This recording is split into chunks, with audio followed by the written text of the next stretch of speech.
Hello and welcome to Indies Uncovered. We are Rock Paper Shotgun. I am Colin Mahern. I am Matthew Castle. And we're about to play some indie games, Matthew. 3 of them. We are. Over the next hour. And all of these demos you can go and play for yourself now on Steam. But watch us first.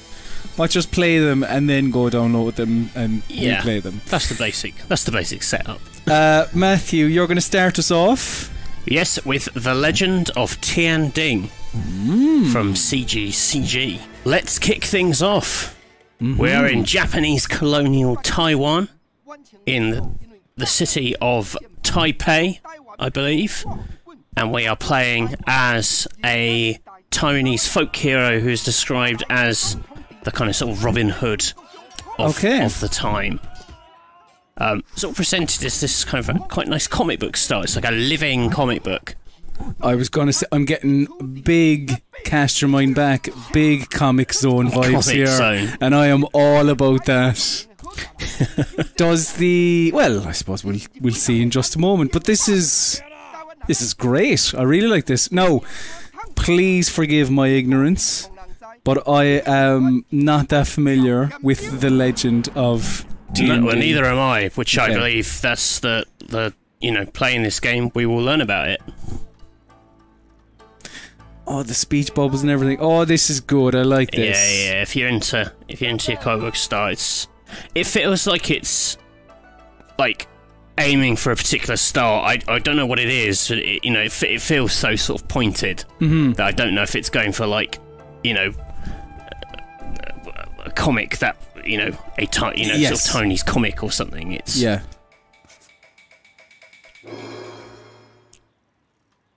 we meet a big bad. Yeah, it's really. This guy is a baddie. This guy is a baddie. He's attacking peasants with his stick.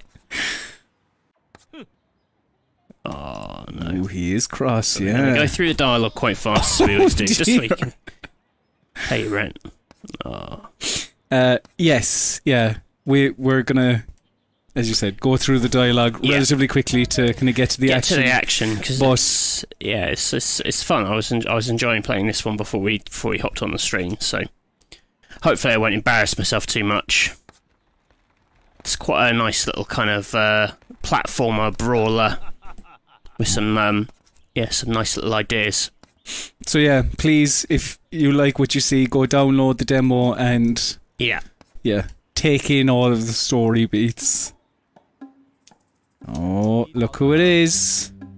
Here he is, the legend himself. Piggy Wang, excellent. Oh, he's not too impressed with that. No, well, I wouldn't. I would be very upset if someone called me Piggy Castle in the street. But then again, I also wouldn't go around harassing beggars for their amulets. That isn't my style. Yeah, it's my vibe. You're many things, Matthew, but you're not going to be going around stealing amulets. No. You going to beat up the copper? Yeah. Oh, this is good. There we go. Because the characters themselves don't look... Well, no, they're like little sort of 3D models. They're not done in as illustrated a style. But like all his hits and things have quite like drawn kind of like whoosh lines, or whatever we call those. I think a whoosh trails, you know.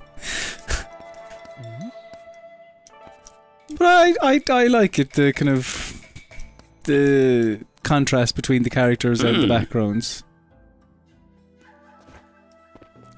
It's just a little tutorial to introduce the basics. Ooh, I thought we'd start from the beginning just so we could have a bit of context for what we were doing. Ooh.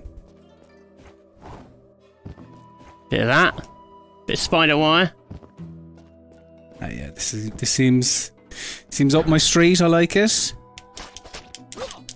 Yeah.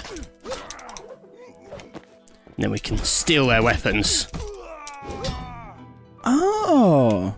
Because I was going to ask, like, from what you've played of the demo, what would you say is the the hook of this game. I mean, obviously, yes, the art style, I suppose, is the obvious. Yeah, the one. combat's got quite a nice flow to it. There's like a combo meter. Oh, Jesus. There's like a combo meter. You know, it's about stringing together lots of moves. You'll see later, as we kind of venture into the sewers, you begin to learn. Oh, jeez. You begin to learn. Can deflect bullets. Yeah, that's good. Hit bullets back. And you get moves that you kind of string together into kind of combos, almost a little bit like that guacamole. Oh, yeah, yeah. You can kind of like path people into the air and start doing kind of wild combos. Maybe not as athletic as that, but it's kind of got a bit of that energy. Well, one thing I really loved about the original Talk to guacamole. people and buy some. Oh no! There we go. Sorry, I activated the tutorial the second time. But yeah, one thing I really enjoyed about guacamole was the marriage of combat and movement mechanics. How you would use like the uppercut to reach higher platforms or whatever. This has got a lot of platforming where like the double jump won't do the work for you, so you have to do like flying kicks and uppercuts to kind of like push yourself around. Very like that, yeah. I like the kind of the kind of 2D textures on these like 3D models though. It's very nicely done. Like in static shots it looks drawn, but then when it's moving you can see it's all 3D and nicely done. Just trying to break into Piggy Wang's hideout. Of course. Which is a formidable building. It isn't it, yeah. Saw the Piggy Wang as a big slight against this character, didn't he? Yeah. Getting bad vibes.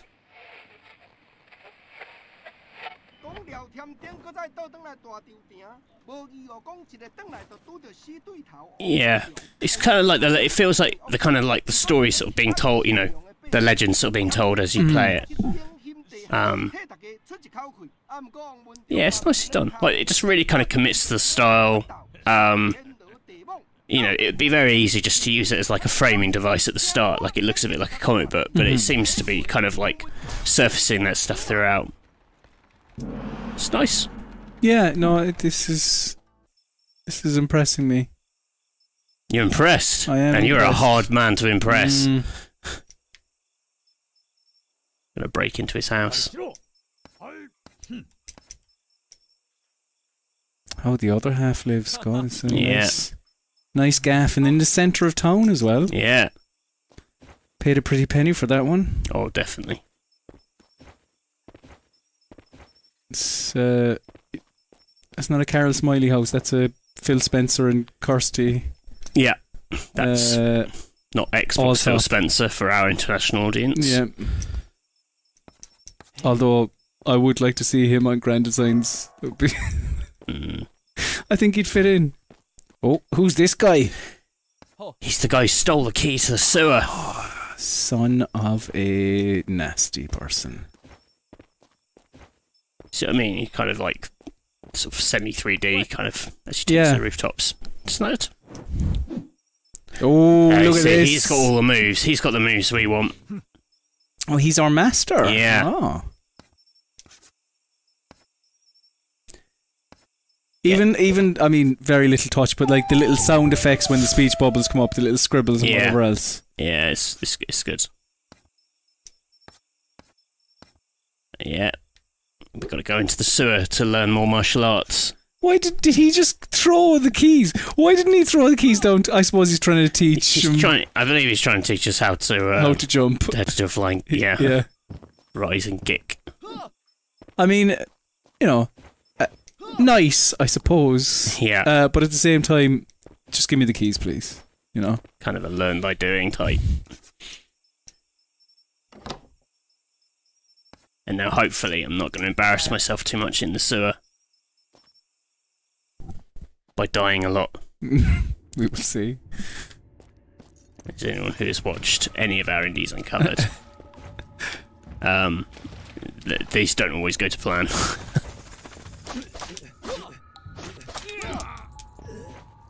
Yeah, he's dropping coins.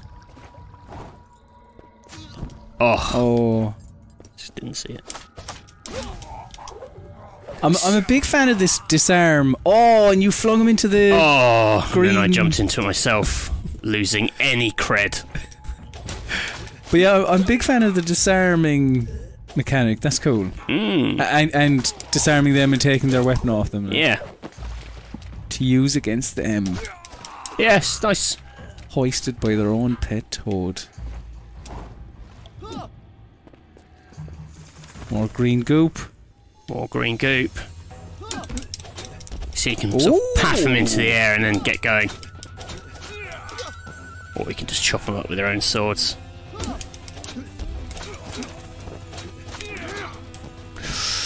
Oh, deflect that bullet. Oh, Matthew. Quality. Oh, except I then got punched in the face by a man with a gun. Oh, my word. Use your button. Oh, no, humiliating. I just forgot what the buttons were for a second. There we go. Got away with it. I did. The culture of Taiwan received. And I get to eat a delicious steamed bun. Yeah, you sort of seem to learn these scrolls which improve what happens when you get the enemy's weapons. Okay. So, like, there's a scroll which, like, from now on, every gun you pick up will have, like, 2 more bullets in it and stuff, so... Okay. There's some, like, light... Oh, no! Some light upgrading stuff going on. Oh, I did it again. Just run. I just live in the... I live in the poison now.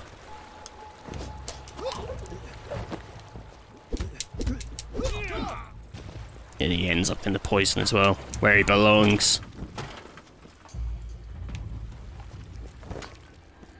Ooh. Secret area. Straight in the lava. I don't think I can get across there yet. So I'm not even going to try it.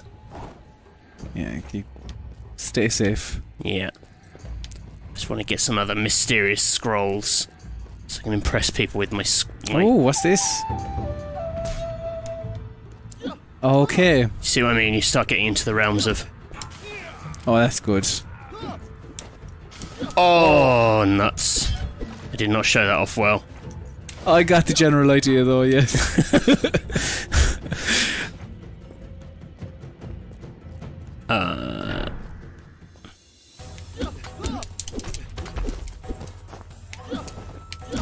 Kicked him so hard a bun came out. Oh, I mistimed it. Oh, I mistimed it again. Like a fool. Now I'm gonna get his gun and shoot everyone. Not quite as measured as the other man. Really lining up the shot. Just bang, bang, bang, bang, bang. Oh, come on. Oh, nuts. Oh, no, humiliation. Yes. Oh, pulled it out of the bag. Top bins. There we go.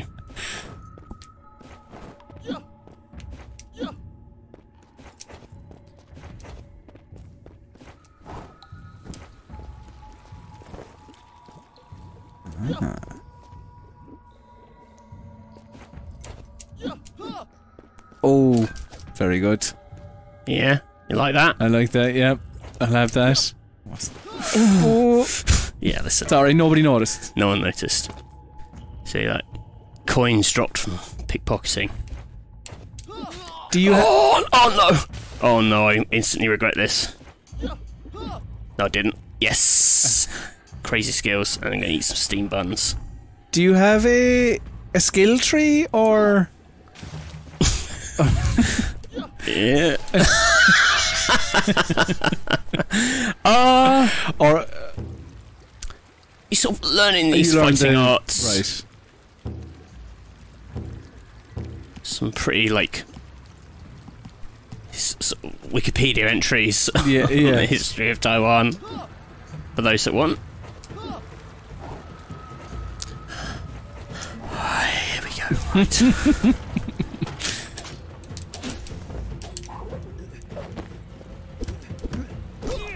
Yeah, give him a good old cosh.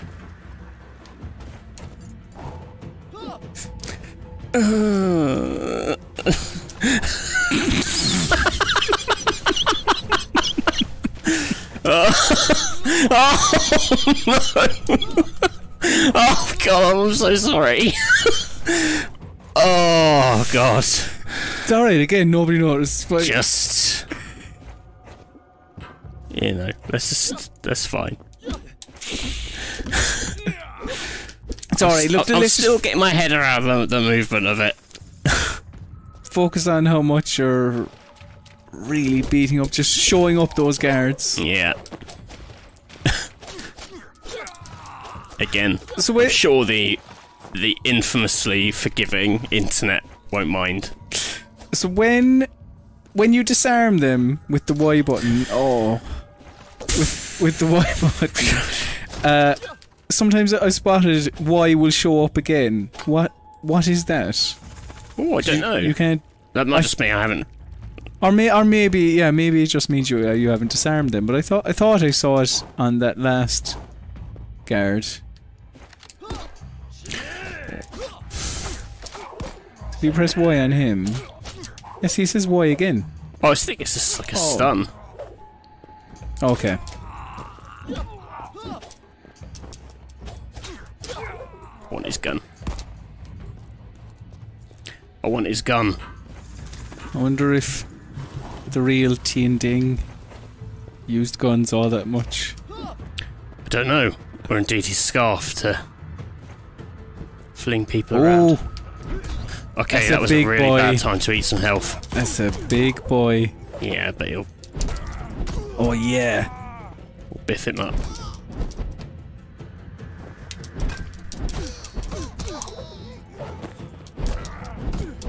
Yeah. We'll get the big magic crate. I don't know if this is going to be like a game where you can return to areas to like explore them and collect collectibles later. Kind of has a bit of that energy to it with the sort of the open map screen. Mm-hmm. Oh, thank God. And I've refreshed on my steam buns. Oh. Handy. Yeah.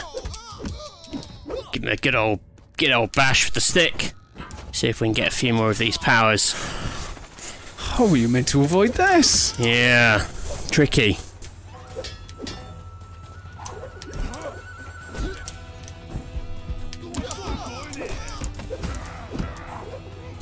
Yeah, we'll bash it up. But you can see a version of this where it's played by someone a bit more competent, where it all looks super flashy and it's all strung together. Oh! Oh. Can you deflect them, I wonder? Ooh.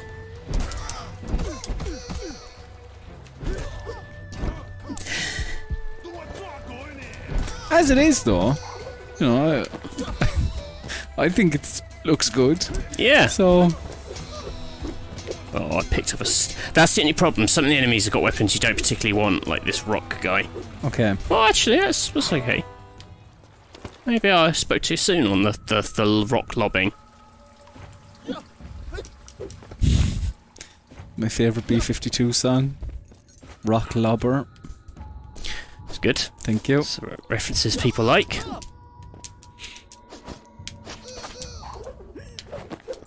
I'd be very annoyed if I had my special pointy stick and then a man came And just took it off me with a scarf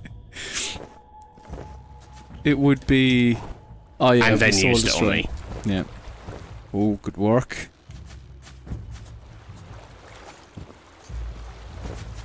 Oh, That was tricky.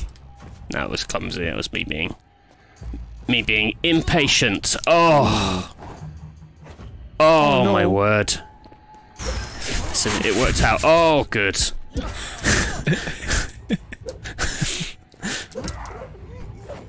That's it. Mess him up with his own axe that he spent all his money on. Back to Maplins for you. Oh, If Maplins still axe, I feel like an axe. You get an axe in a Maplins. But anyway, yes, this is the Legend of Tien Ding. Yep. It looks good, Matthew. It's great. It's nice. Honestly, it's.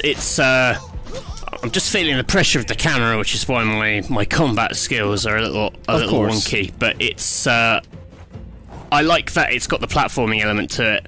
I like that the powers are. Oh, see, now you're getting into it just as it's ending. Yeah, it's there's a lot going on, like right from the off, which I like. I like the style.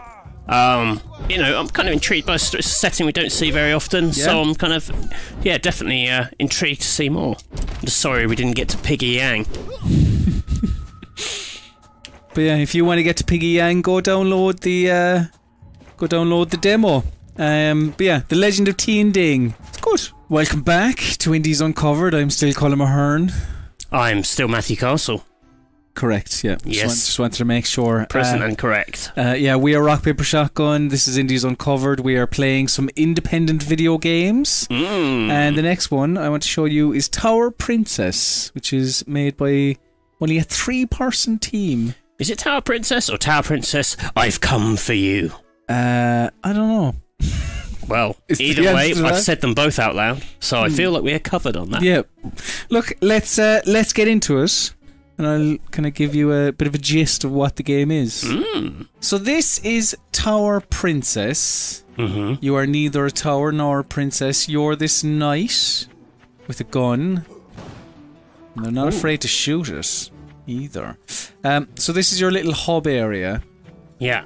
That you can have a little look around. You can kind of mess up the place if you like. Now there are benefits to doing that as well, because you might get a health potion out of something.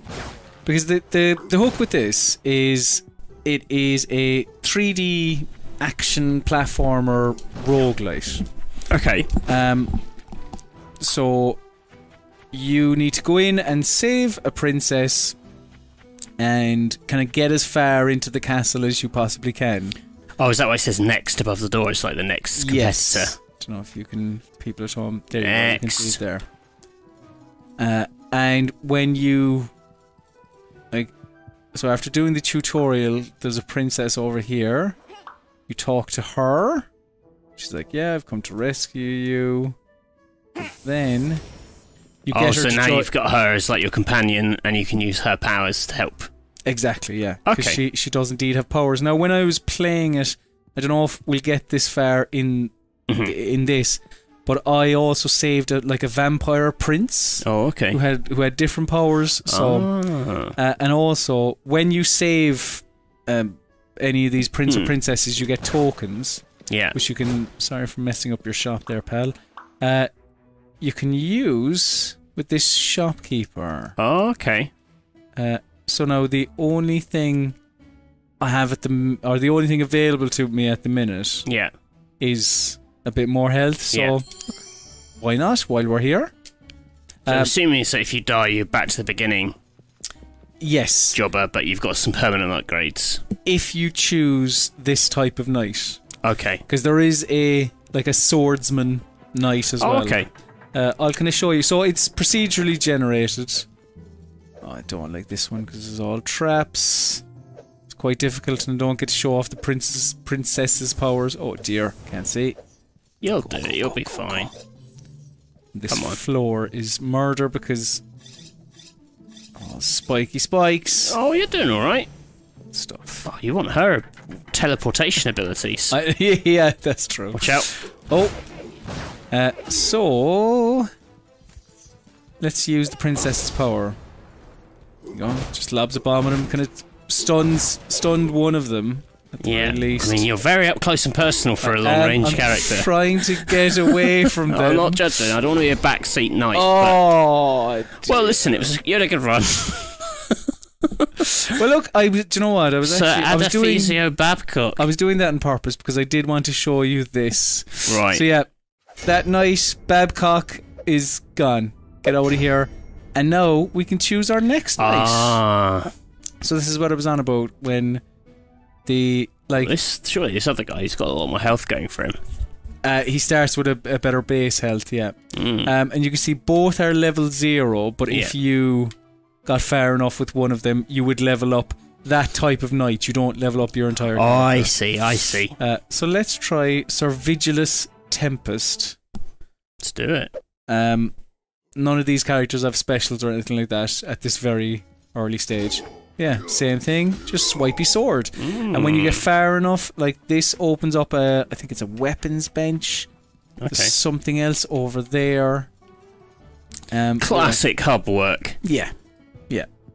And there's other things in here as well. But yeah, you're not going to take the coat, the princess with you. Oh god, yeah, that would be handy. I mean, she helped you a lot last time. She did, yeah. Wah. Come with. That's kind of interesting. You know, this kind of structure on a kind of more kind of 3D action platformer. Don't see that as often. No. And there is... So I haven't seen any of... I don't know, I've played maybe an hour-ish of the demo. And I haven't seen much of the dating aspect, right?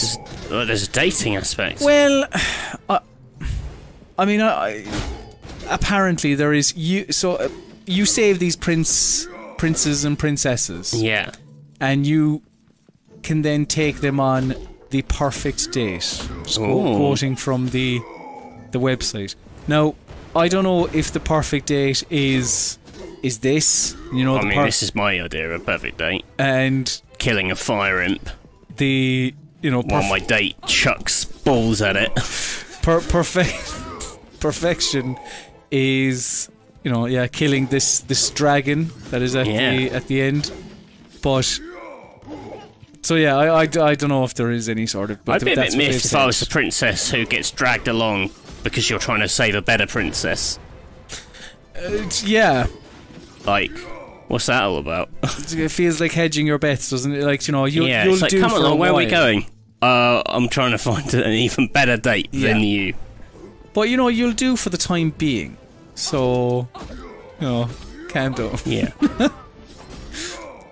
But I quite like the kind of cartoony, fun art style. It's nice, and yeah, I don't think. Yeah, I always think these things they make or break a little bit on, like the variety of what they kind of cook up in terms of the the procedural parts they can kind of slot together. Yes. Yeah. But yeah, like I say, it's kind of interesting to see it done in a sort of 3D action game. There's a lot of this in 2D stuff. So it reminds me a bit of like a sort of 3D Rogue Legacy, a little bit. Yes, big Rogue Legacy vibes. Yeah. Particularly the little stumpy cartoon knight.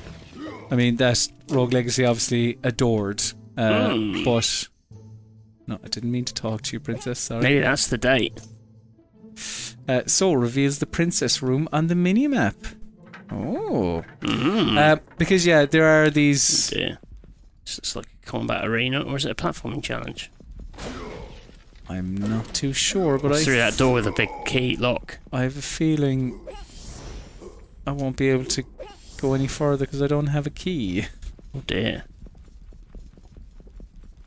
Yeah. Okay. Well, we'll go back. We'll have a look. But yeah, they are. Like, you will see some of the same rooms popping up because it is procedurally generated rather than just kind of total random. It'd be good to. There's a door over here anyway, but I'd like to maybe save the vampire prince. Yeah, that'd be good. I'd like to see a vampire prince. Oh, and there's I don't think you've seen any yet, but I want to show you some large green cubes of jelly. Oh, yes, please. You know, to show me a good time, that's for sure. They are good. Okay, so they're going to shoot heads from the wall. Traps. Got to build some traps. But yeah, and it lives and dies by the. Oh, there we are. Oh, let's get out of the goop. Oh, Jelly Boy. Now there are, like, basically Jelly Daddy is around as well. Jelly Daddy? And when you chop... What's that? When you chop... It's just basically a bigger version. Oh, right. When you chop him up, he will... Smaller jellies... Oh, just like a real daddy. If you chop a real dad up, you get a lot of smaller dads. Everyone knows that. Where did I come out of? I came out We of don't there, endorse didn't I? daddy chopping on Rock Paper Shotgun. I don't know what the wider PAX Digital East stance is, but we definitely are not for daddy chopping. No daddy chopping, please. Yeah. I imagine they're down on it too. Oh no, he wouldn't get out of the way! Oh, that was going quite well as well. That is a little bit upsetting. Virgilus Tempest. Oh, may he rest in peace. Oh, you were having a better run of it in the demos than I was. Yeah. So I'm kind of... A little bit of me is kind of okay with it. Yeah. You know, justice. Justice for Castle. Yeah. The long-running campaign. Let's go back to the gunman. Yeah. The musketeer, Cleophas Antman. Good name. Good solid name. Ant-Man. Ant-Man. Ant-Man. Yeah. In relation to the Marvel superhero? Probably not. Says the lawyers. Definitely not. Or to the partner of Declan Donnelly. Who knows? It could be either. But let's take our princess with us again. Okay. I love these incredibly international audience unread friendly references. Do America have the Anthem deck? I think, didn't they present American Idol or something? I think they did something. I don't know. Oh, that's it. Anyway, right. Different castle this time. Does the jelly hurt you or just like slow you down? Oh, jeez. Do you know what? I'm actually not too sure. Looks like he's wearing a little yellow wig. It slows you down. It does, yeah. Little blonde wig. It reminds me of something, but I can't put my finger on it. Patsy Kensit? Hmm. Or no, Joanna Lumley, sorry, is what I was thinking of. Oh, you having a laugh? What a disaster run. Let's have a run. Oh. How hard can it be? How hard can it be? Sir D-Rock. Oh, Dwayne The Rock Johnson. Yep, that's who it is. Again, this game's really skirting with a lot of copyright stuff. In a quite cute way. By saying, like, it was randomly selected. We had no control over it. I'm not sure it works like that. So right bumper to talk, and then right bumper again to when rescue comes up. Alright. And left bumper to use their powers. Click the right stick in to target. Okay. X swipey swipey, A jump. And how can it be? Right trigger dodge. Oh, we've had this room before. So yeah, you see you come across another, or you come across the same room as before. Yeah, I can just copy all your tricks here. But when you get far enough, like as has happened to me previously, I've gotten further in this game. You know, you get far enough and you level up. You level up like cartography. If you just kind of go far enough into it, level up your princess power by using her enough. That's right. From my experience, that's how you do it. Is just use the abilities, and the game will say, you know, all right, you've used that enough. Oh, I thought that was the princess. She's similar vibe, yeah. Similar look. Right, come on. Oh, interact. Oh yeah, we were in here before.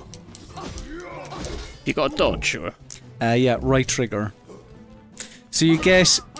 So you see that little bag, if you press those two, if you press right bumper, now you can use those... if you press up, it's a life potion. If you press left, it's a pinata, I think. Which will... You know, as a pinata, you whack a couple of times and some items come out. Oh my word. Oh no.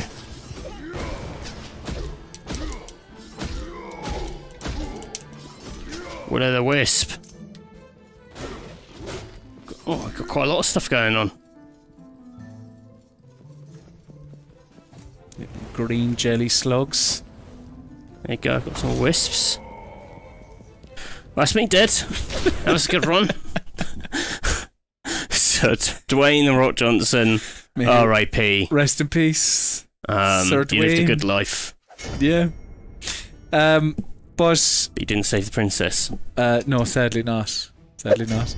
But yeah, no, I mean, I think as like I enjoy the art style of it. I don't think, like this type of roguelite isn't overly common.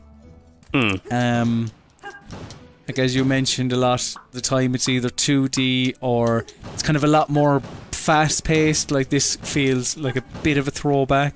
Yeah, and I think it's pretty good. Seems neat. So check out the demo if you're interested. Tower Princess. Welcome back to Indies Uncovered. Still Colm Hearn, still Matthew Castle. Yes, we've established all that. The next game, the final game of day 2 of Indies Uncovered, is Crowns and Pawns, Kingdom of Deceit. I know you've played this through. I've played through this, so I thought it would make more sense for you to play the demo. It's a point-and-click game, sort of in the style of Broken Sword. Expect a big inventory, lots of items, lots of weird item combinations, and I thought rather than pretend that I didn't know what was going on, we'd watch you actually not know what's going on. Good stuff. You're from Chicago, but you've basically inherited your sort of grandfather's cottage in Lithuania. So you're going over to Lithuania, and one of the kind of sort of selling points of the game, or one of the things they're talking about quite a lot, is how it's going to kind of explore sort of history or legends of bits of Europe that you don't always see in games, like Lithuania. Yeah, I will put my hand up and say I don't know a vast amount about the place. But it's, you know, that broken. I think that kind of Broken Sword connection is very kind of, you know, it's sort of grounded in reality, grounded in like a real life universe, but with sort of pulpy thriller aspects and a historical leaning is what I imagine they're going for. This is your grandfather's house. All right. Well, look, let's go into the grandfather's house then. Looking for that sweet inheritance. Strange, the door is unlocked. Yeah. So it also said at the start that the final game's going to have voice acting. Yes. But the demo doesn't. Okay. I'll resist doing comedy voices. No electricity. Alright, okay. Well, it did spot a fuse box. Nice. On the way into the house. Oh my god. I like how you've just gone straight for the door, straight for the fuse box. You weren't tempted by that apple over there? Oh yeah.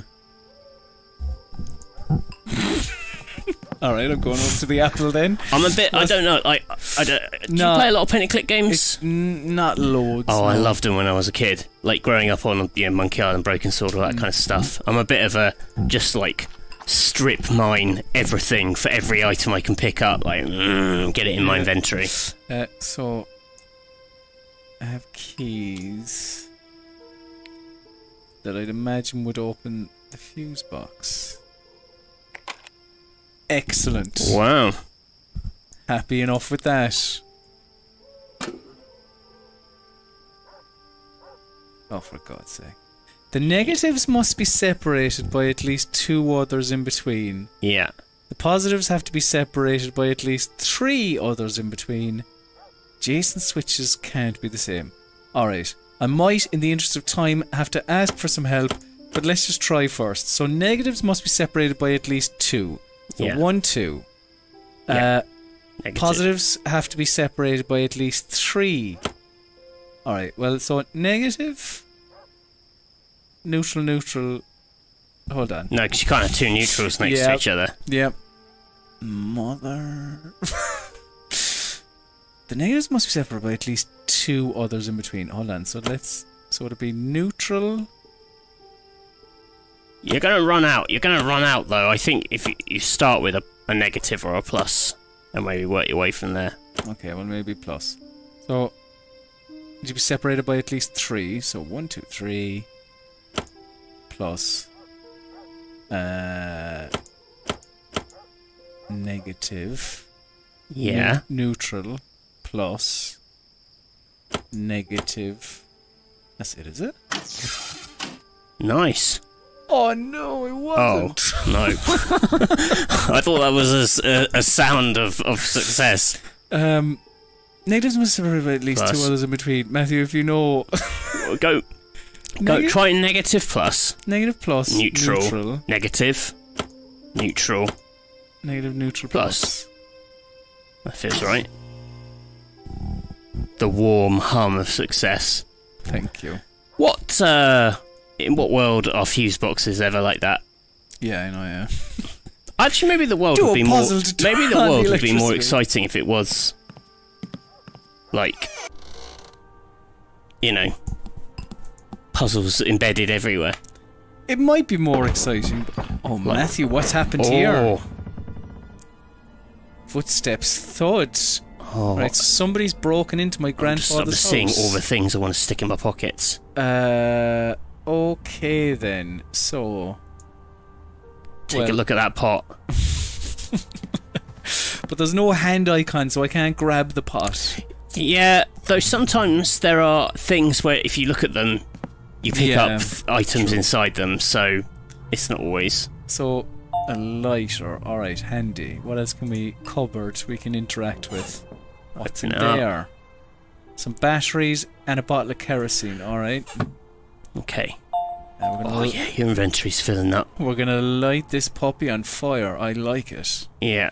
She's an agent of chaos, this woman. Right, we'll deal with the tracks in a second. Let's look at the jar. The jam jar, whatever it is. It's red pepper. Oh, no. Not Grandad's special red pepper. Poor Grandad.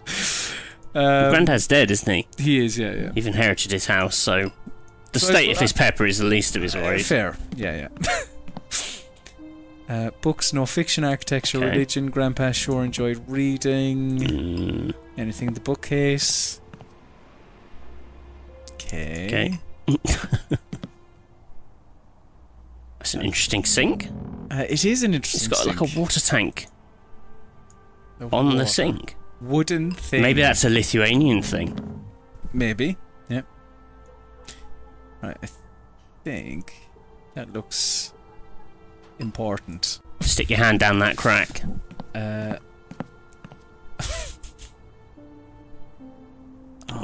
Fingers don't fit in the crack. Okay. Can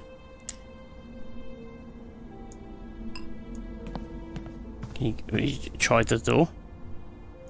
Yeah. There's a secret. I guarantee the.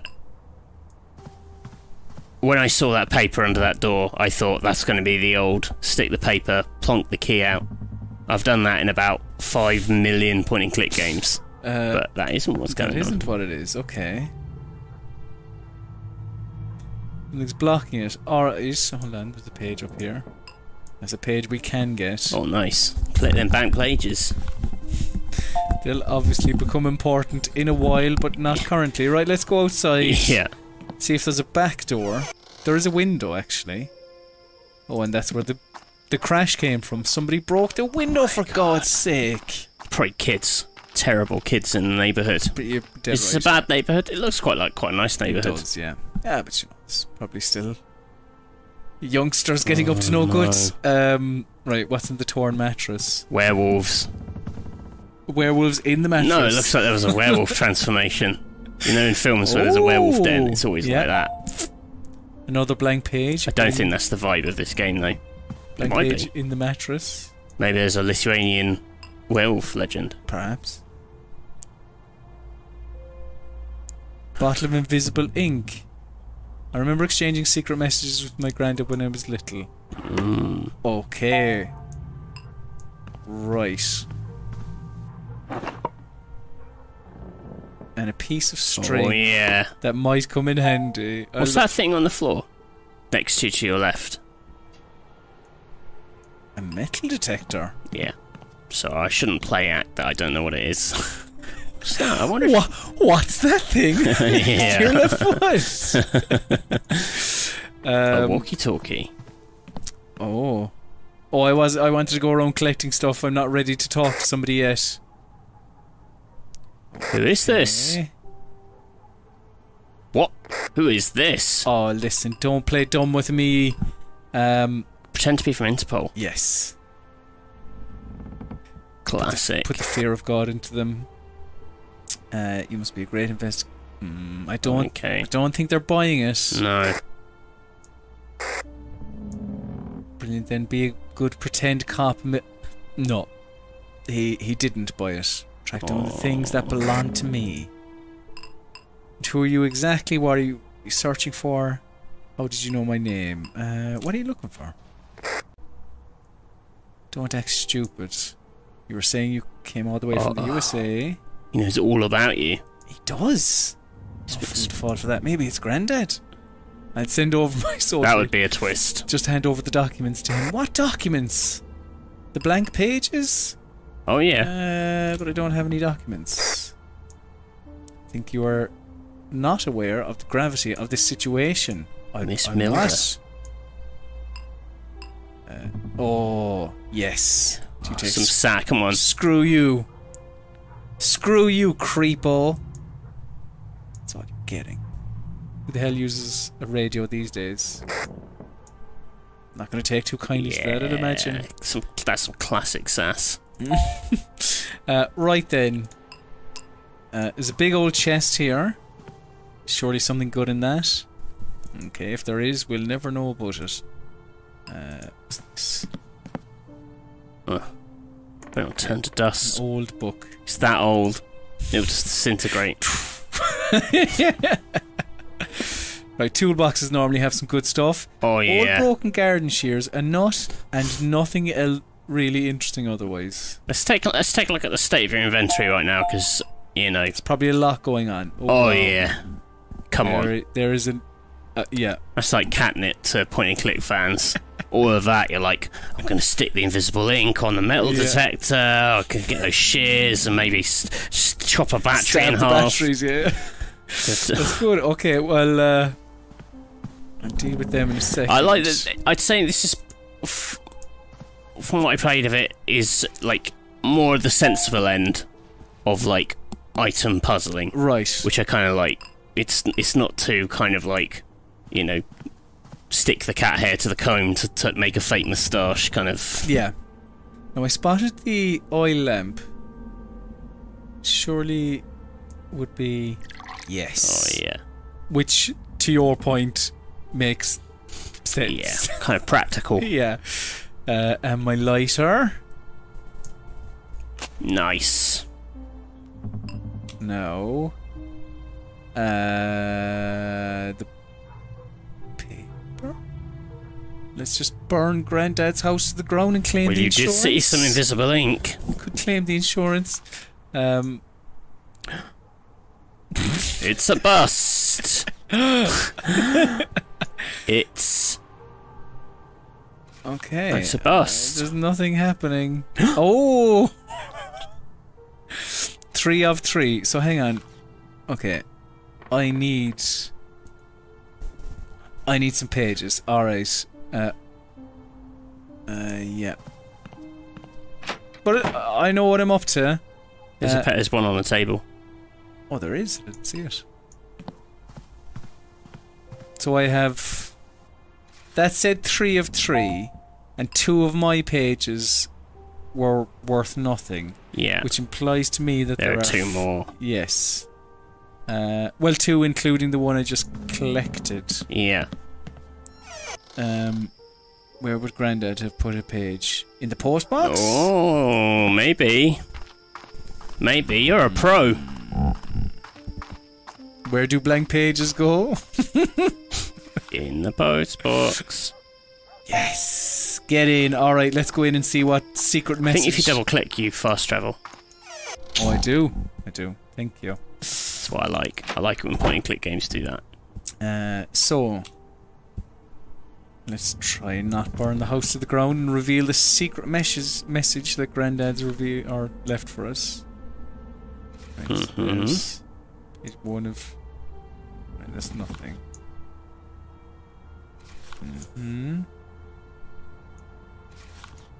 Oh, okay. I thought it was going to reveal... Yeah. You got to put all the right ones on, haven't you? So do I need to do That's it? one of do it in like in reverse? Maybe. Stick. That's page 1. Will you stay off for 2 seconds, please? Yeah. What's that? That's 3. 3. So am I going like 3, 2? Okay, not that. Not that. Yeah. 3, 2, 1. It's a message from Grandpa. Oh, it's quite a long message. He says that you're the last reigning heir. Here's a little poem. P.S. Search the tree hollow in the garden, and I left something important for you. Alright, well, what are you wasting my time with poems for then, Grandad? Although, Oh, no. unless that'll come in... Maybe. Come in handy later, but... what does he want me to do? Search the tree hollow. Alright then. I hope we'll get through all of this demo. Yeah. I'm sure it'll be easy. I'm sure there's nothing in the way. Oh,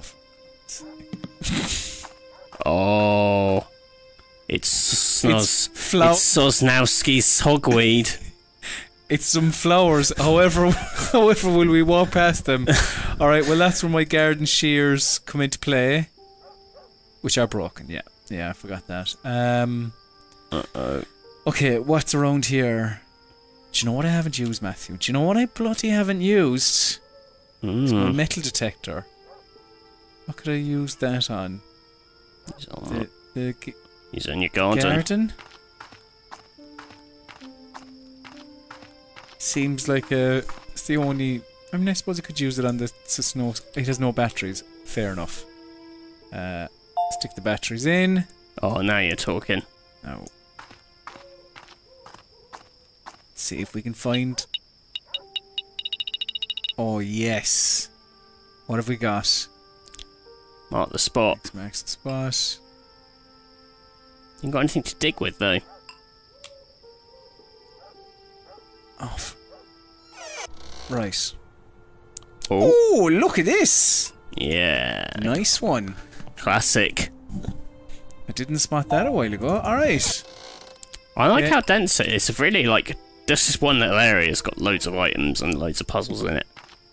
They're going heavy on the puzzling. I mean, they said in the note at the start that there would be, like, there are other areas with, like, NPCs and things. So it's not just you.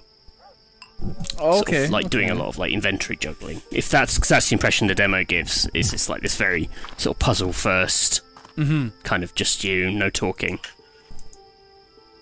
Right, what have we got? Just a bolt. Okay. Oh, hold on. Hold off. Hold on a second, Matthew. Hold on a second. Oh, yeah. Because I just remembered I have a bit of string and my hands were too big for that. But I'd probably have to put something on it. On the string. Oh, yeah. Now you're thinking like a point and clicker. I saw that crack, I saw that string, and I thought straight away, like fishing hook. Something like that. We're making a fishing line here. But out of what? But out of what? Yeah. Okay, what else do we have around here? Pot. Can't pick up the ladle.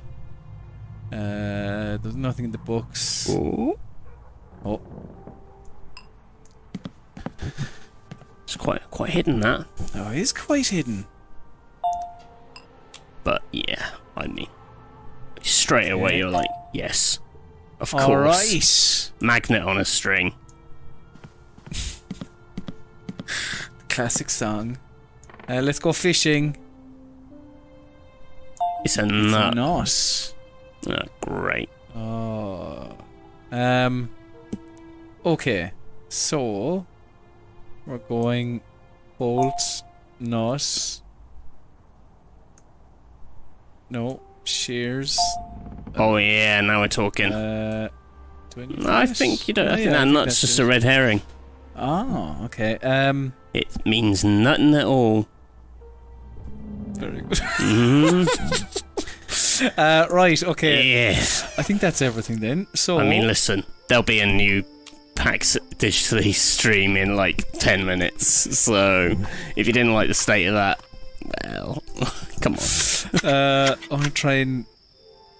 Oh, what's in the apple tree? Think how long Grandad spent growing all that lovely Sosnowski's hogweed.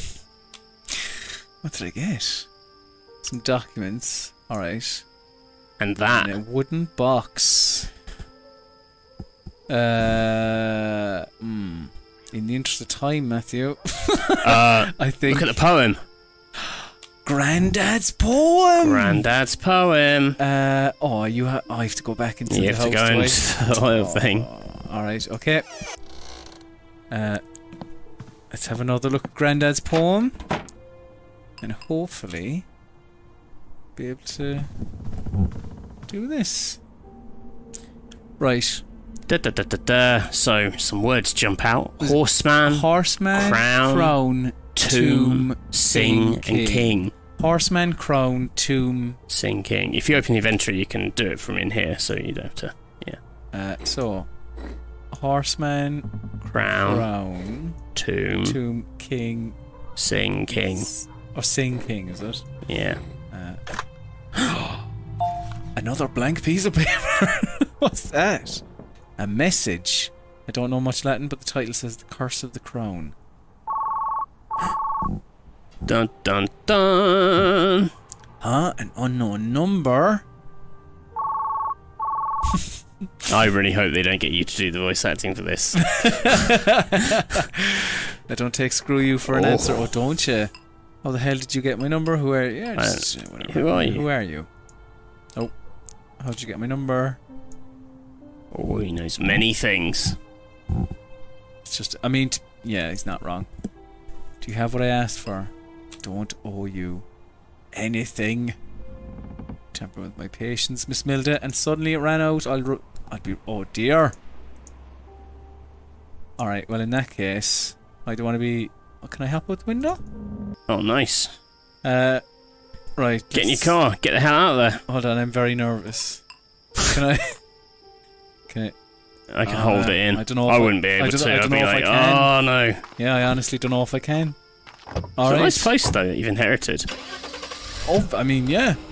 It's a little bit of a fixer-upper there. You can see in the roof and whatever else, but and obviously the window. The window, yeah. But oh yeah, definitely. Ominous. One ominous note to end this demo on. Follow her discreetly.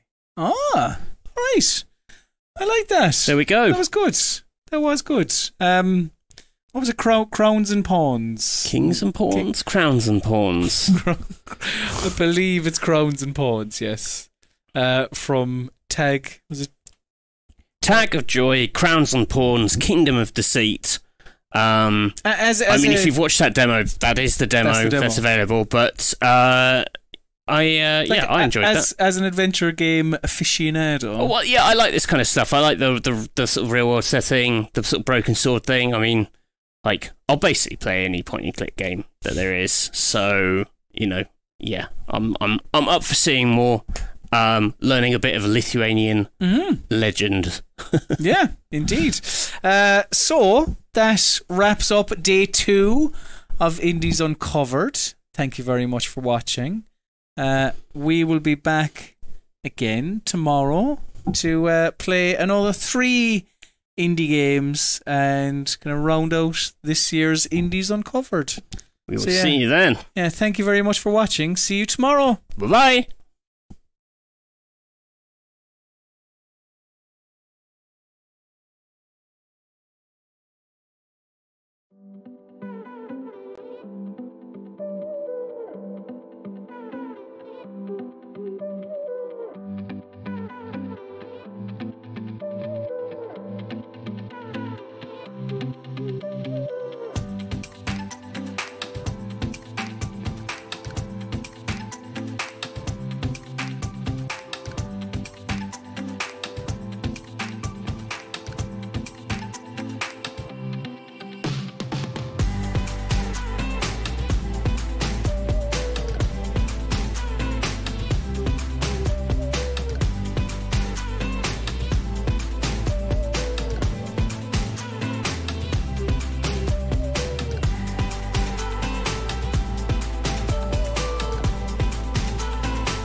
everyone, and welcome to Heal Thyself, a conversation on mental health in games from a game designer's perspective.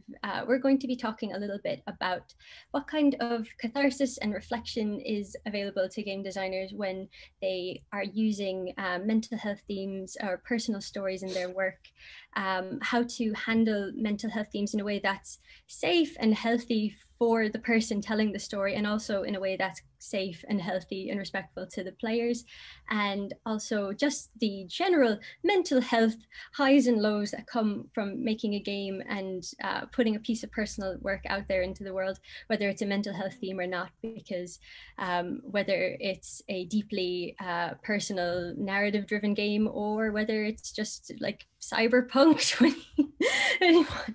2021, putting a game in the world is stressful regardless of what the theme is. So I think that's well worth discussing and digging into as well.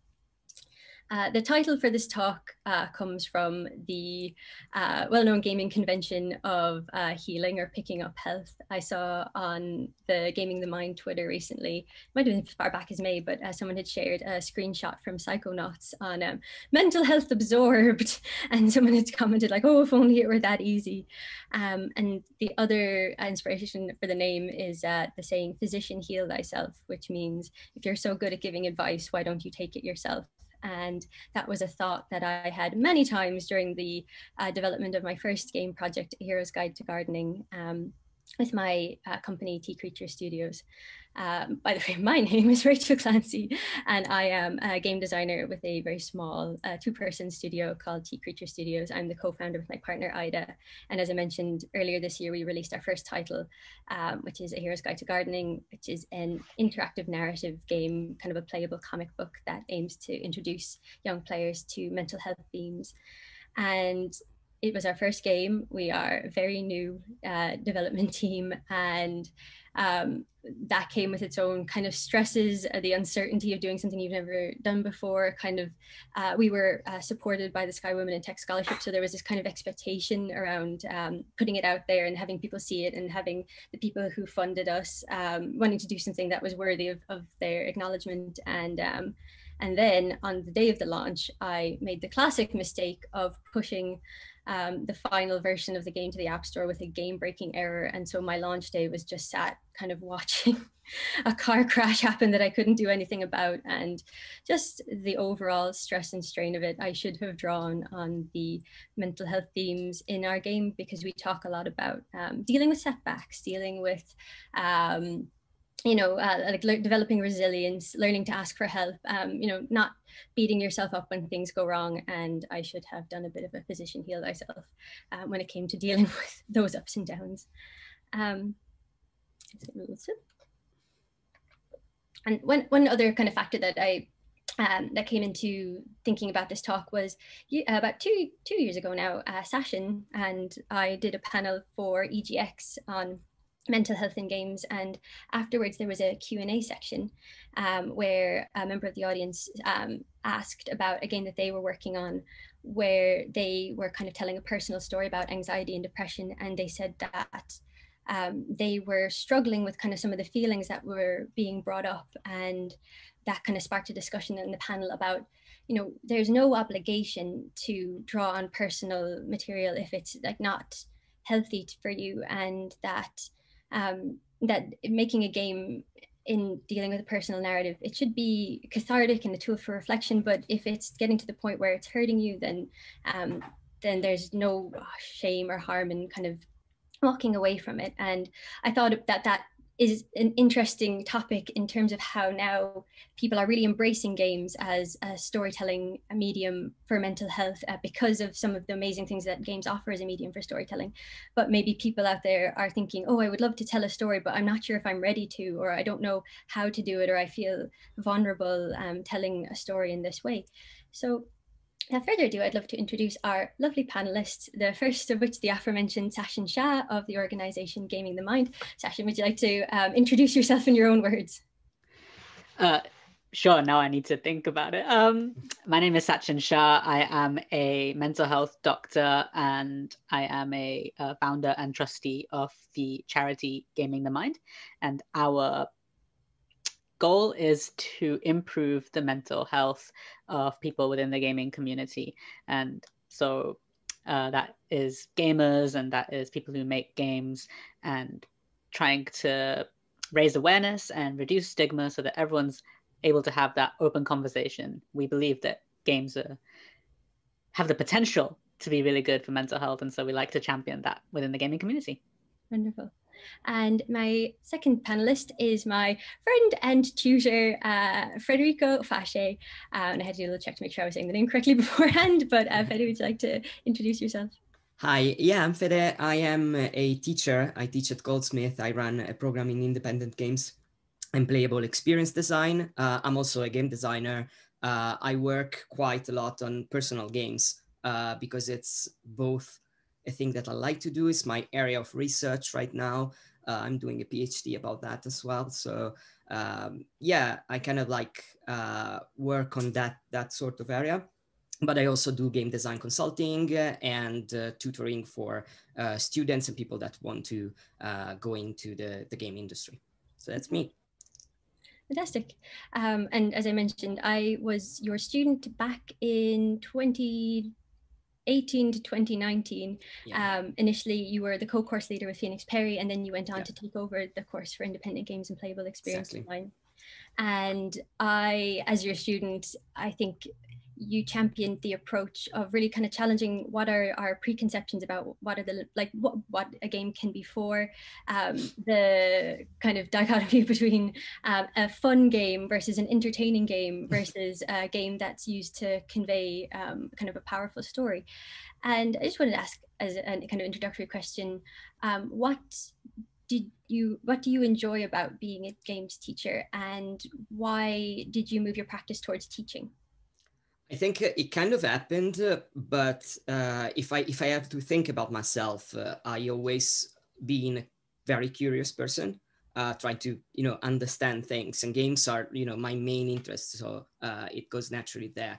But I always have this urge of sharing what I find, because I think it's just how it is. You find something interesting and then you want to share with others, and teaching is a good way to do that. But it's not just that, because it's kind of like a bidirectional approach, where when you are in a community of practice, especially with university students, I try to be more like a peer than a teacher, and try to I lead them because I have, of course, more experience, but then they teach me a lot because they bring to the plate their own experience, their own vision, their own perspective, and that is like incredibly enriching. So I count myself really lucky to be in this position and can do this thing, because it's something that helps me a lot, because I understand more that way, and I hope I can be helpful for students as well. I mean, from experiencing that environment, I completely agree with that environment of having other people around you to springboard off, and just constantly seeing like, oh, what's that person working on, or oh, that person's done something I've never even thought of before, and it's just like gasoline on a creative fire in terms of just having other people to ping off of the whole time. And Sachin, you gave us a little bit of an intro on gaming the mind, but for you personally, as your profession is you work in the mental health space. I'm not sure do you have your official title within the space, but what made you kind of pivot or decide to undertake gaming the mind as a branch of your professional practice? Yeah, I guess my professional title would be psychiatrist, but I don't know. I prefer mental health doctor. Psychiatrist sounds a bit intimidating, but yeah, so we started Gaming the Mind about 6 years ago. Within our psychiatric training scheme, there were groups dedicated to other art forms as they relate to mental health. And, we definitely see a lot of celebration of those kind of links, especially with regards to literature and film. And Gaming the Mind is actually, the name of it is a play on a group that already existed called Reading the Mind, which was to do with books.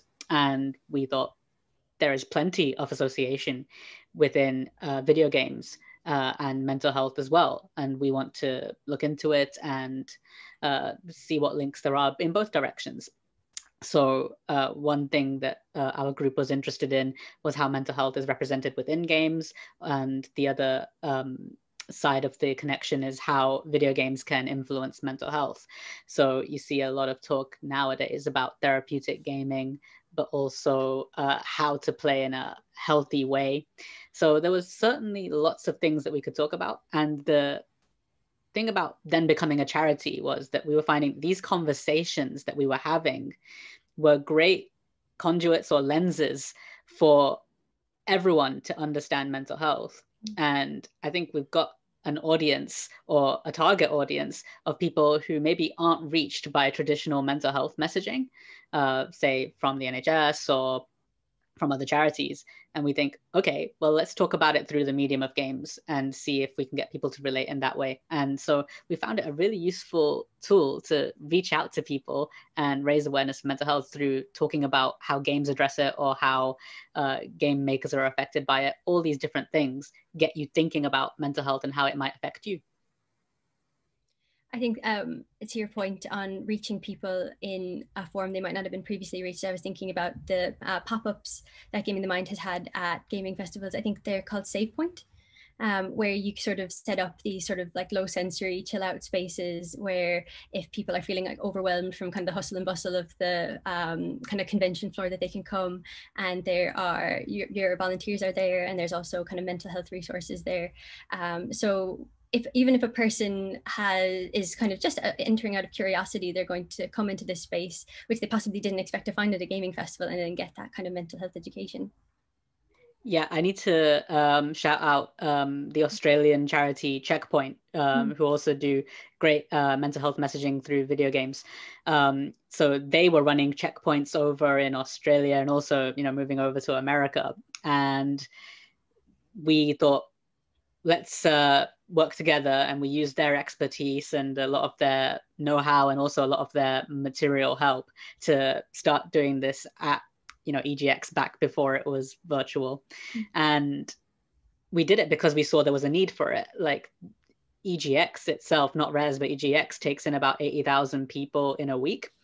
It's really busy, lots of sensory stimulation. And even me, with my experience of going through conventions, and I don't have I'm neurotypical and I don't have a mental illness, but I find it very intimidating. I'm quite shy, introverted, and there's a lot going on, and you do need to decompress.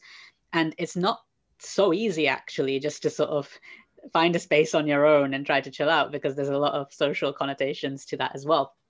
So we wanted to make a welcoming space, but also had in mind that there were people who might have particular need for such an area. So people who have anxiety disorders, people who are neurodiverse, so autistic people, for example, who may not get on with the sensory stimulation so much. And we found that through feedback, we were really providing a service that people found valuable. Not just people who came in, who, we saw people who needed a chill out from everything that was going on and really benefited, but also people who didn't come in but thought, well, it's great that you are here in case I need you.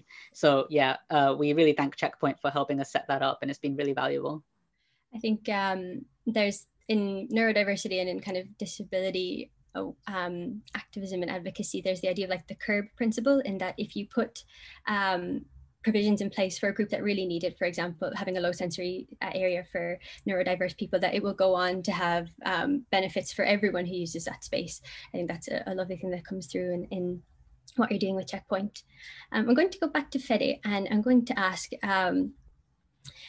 within our course, you would share with us like a huge buffet of inspiration in terms of different types of games. And there was a lot of kind of interrogation on like what makes a game a unique medium in terms of kind of the interactivity and the fact that it's not a passive medium that you consume, like watching a film or reading a book.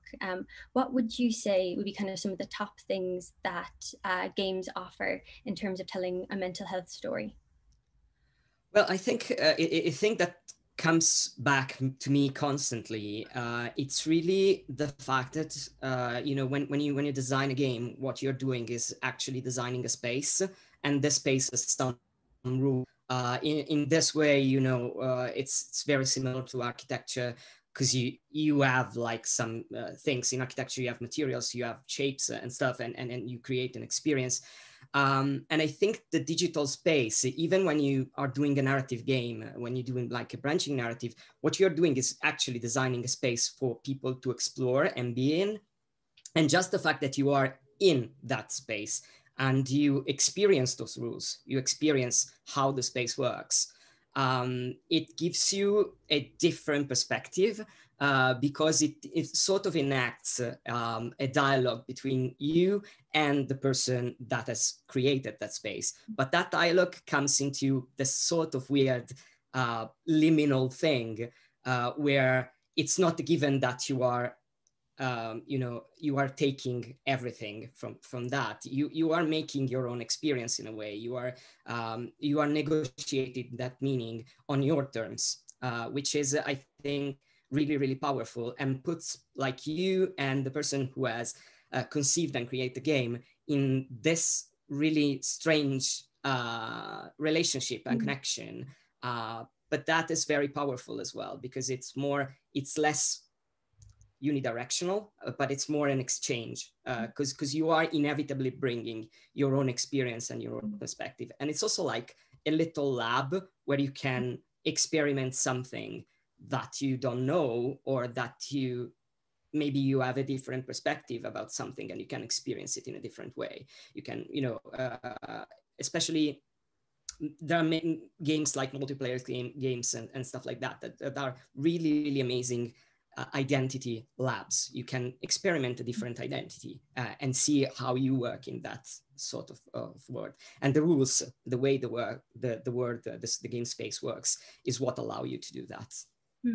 I think it's a saying that's true of art in general, that it's finished in the mind of the observer, it's finished in the mind of the reader, it's finished in the mind of the player.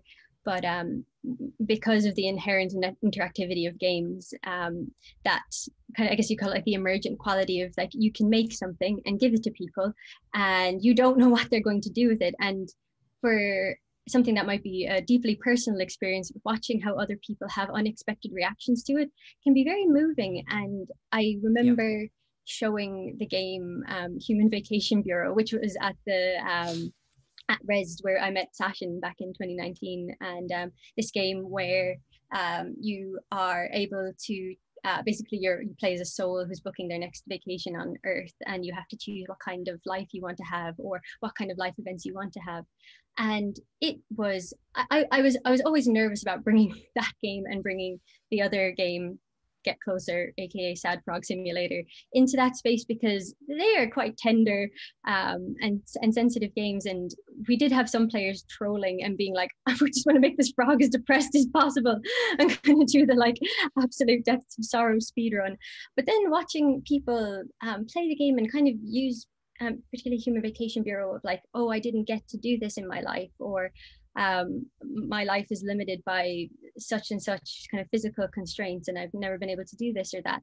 And just watching, I didn't realize that it could have this potential for being something very poignant. And I think what it did for me as a game maker is it made me challenge my preconceptions about what other people would think of it, and like, that there's like, Red Dead Redemption upstairs in a room with like inflatable tentacles, so who's going to care about my like soft little emotional game about souls? And it was very powerful. And I think for someone who might be going through something difficult, seeing other people relate to what you've made can be very heartening and very validating and reassuring. So that same question, Sashin, as a group, I think there's well understood idea of like art therapy or music therapy, where a person can use physical art making or music making to express how they're feeling. Would you say that games offer something unique to someone who is wanting to make a game as a way of kind of dealing with something that maybe other mediums don't necessarily? So yeah, I would say, this has been explored through mediums such as expressive writing, art therapy, psychodrama. The idea of catharsis is not well defined, or evidence maybe wavers on it as well. But like, I think the general way we think of catharsis as some sort of emotional release, which then comes with some element of insight. And it's been varyingly sort of discussed in terms of, like, way back in Aristotle's day, it was about, oh, you watch something that will trigger emotions in you, and that's part of the healing process for whatever reason. And then it became, actually, maybe it's the creators, the actors who are living this experience, who are working out ways through living it in a safe, non-dangerous space to resolve these feelings that they're creating. And then another sort of idea, which was that when you're watching a play, so this gets into a more of an interactive element, you see a problem posed at the beginning of the play and you start thinking of ways to resolve it. And I think that's maybe a close approximation to what video games are doing in the sort of interactive element of catharsis. I also just checked our Twitter feed for like every time we've ever mentioned cathartic or catharsis, just to see like what people say. And it's like things such as like horror games, offering people a safe space to experience negative, fearful emotions that they can then try and resolve. Things such as playing a rewarding game, either that's just like a non-stressful rewarding game or like a very difficult level that you finally achieved. People say that brings them some form of catharsis. There were even like games about COVID-19 that people are engaging with, which they think like, oh, it's a lot better way of doing it than engaging with, you know, the pandemic itself. And then like games that give you emotional experiences. There was a quote that if a game makes you cry at the end, all the better. And that was about Gone Home. Again, about feeling that experience and maybe coming to some sort of emotional insight with it. So I think games can provide those things. In terms of creating, again, it's that sort of idea of the same with actors and directors of the stage, that you are in some way through creating, living through difficult emotions and feelings and resolving them through the act of creation. I'm not saying that there aren't downsides to that, which we might get onto, but that could be the idea. And then what games I think will offer uniquely is this idea of interaction that, as you mentioned, that you don't know what the player is going to do with it once it's out there, and they might, you know, subvert it, or they might interpret it in a different way. They might project themselves onto it. And so there's more of an intention of that when you create a game, that you're creating a space where you are allowing that to happen. And that's the sort of invitation. And so that creates a bit more of a freedom aspect from both sides of the equation.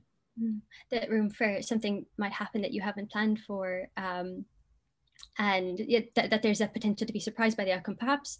But I tried to make a distinction between games and other medium. But after thinking about what you just said about plays, and kind of dialogue writing is something that would happen for a play, but also we use a lot of dialogue in A Hero's Guide to Gardening. And in the experience of doing that, what we had to do was kind of construct these conversations which offered multiple answers, and we tried for each answer to kind of tell a different part of the story.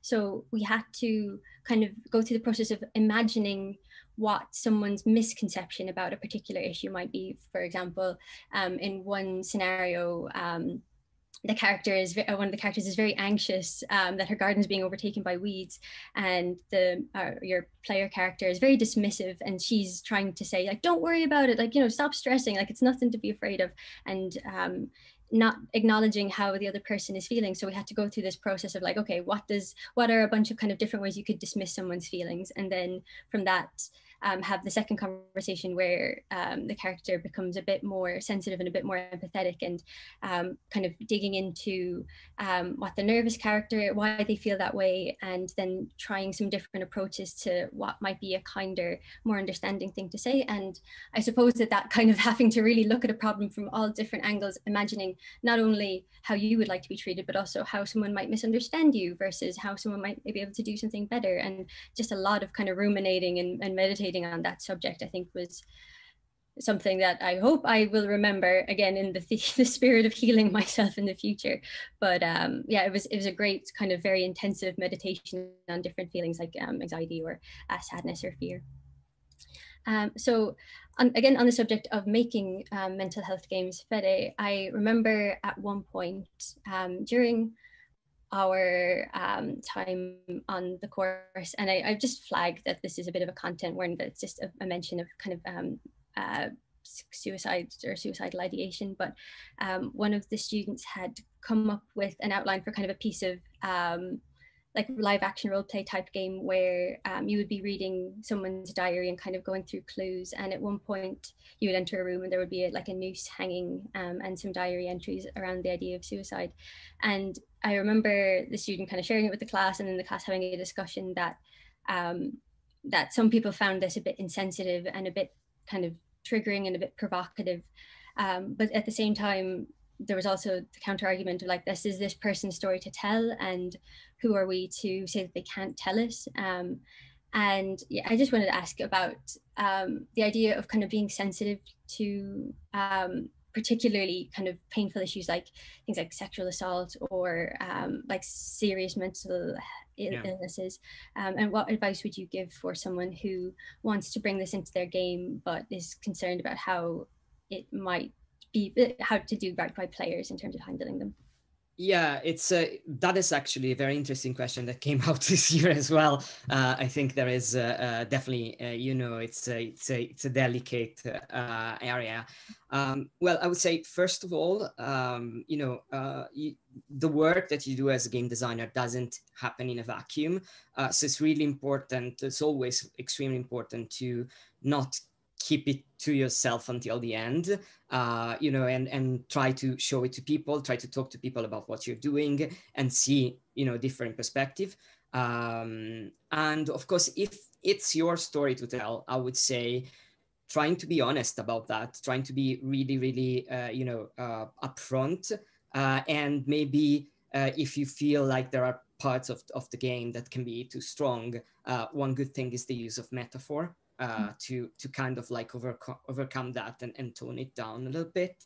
I would also say that we, to a point, we have to accept the fact that our work might not be received in the same way by everybody, and there will always be someone that is more sensitive, and so that of course reconnect to the sense of the idea of being really honest and being really upfront.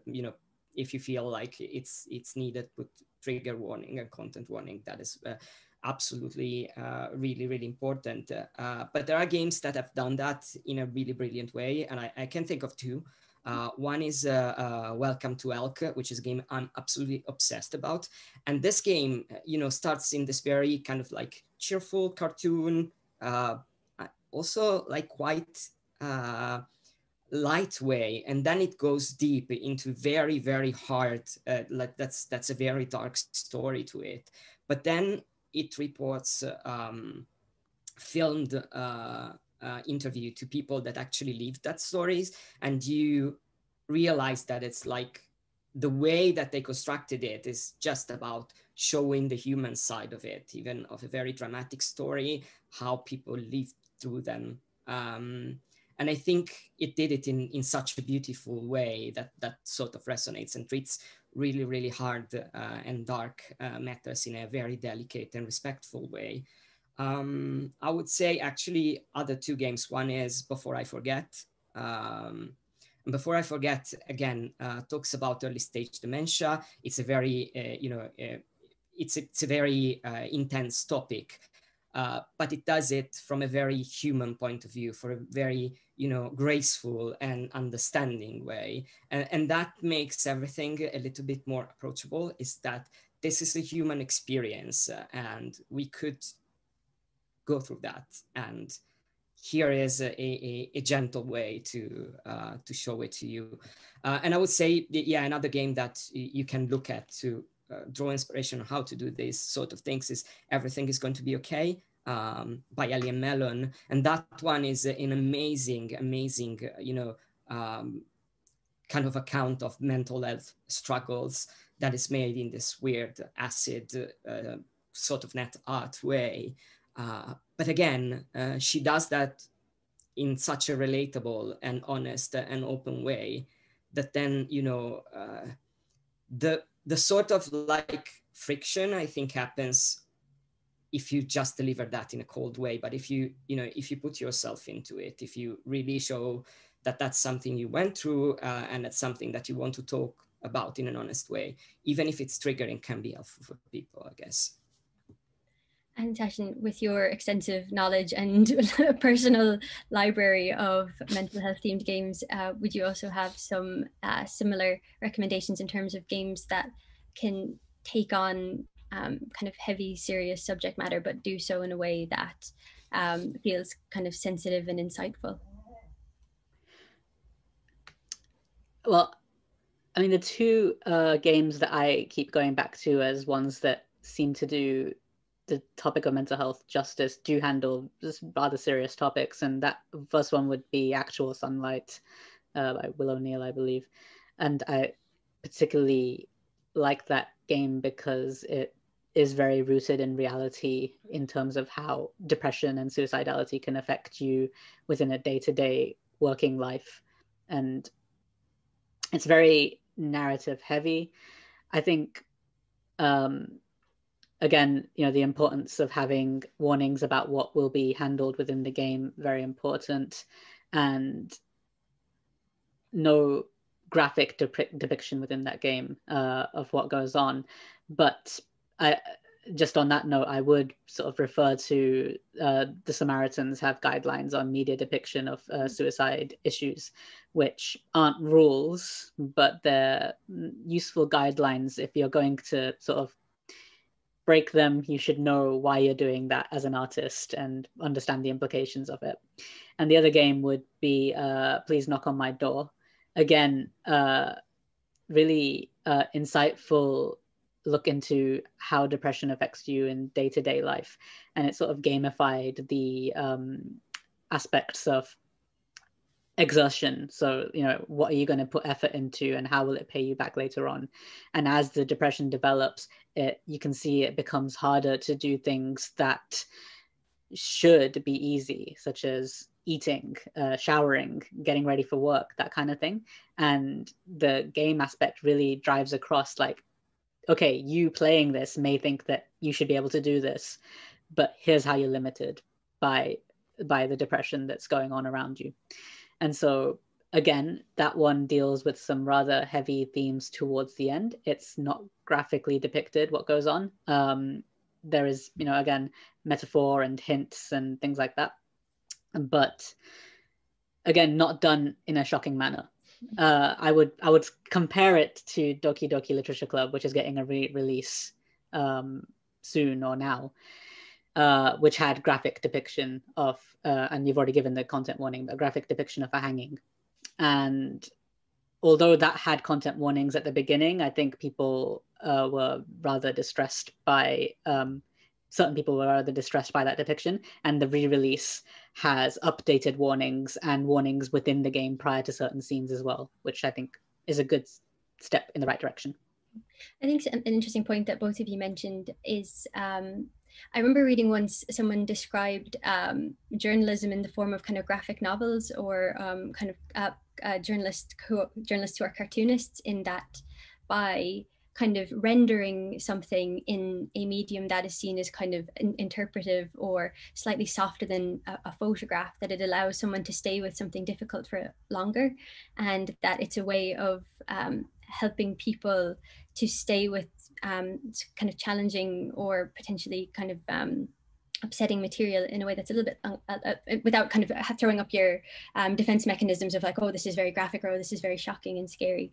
And I think it's this there's a couple of things in that, within like the creative craft of putting something into a metaphor. I think it opens it up to interpretation, and other people can read themselves into it more and interpret it and take away from it in their own way. And as well, it just softens that harsh kind of just a verbatim recreation of reality. Yeah, and as we were talking about this, I was thinking that like we're having a conversation about how to do things sensitively, and then at the same time some of the most popular games out there are just bloodbaths, really. And it's like, how to sensitively portray a zombie apocalypse?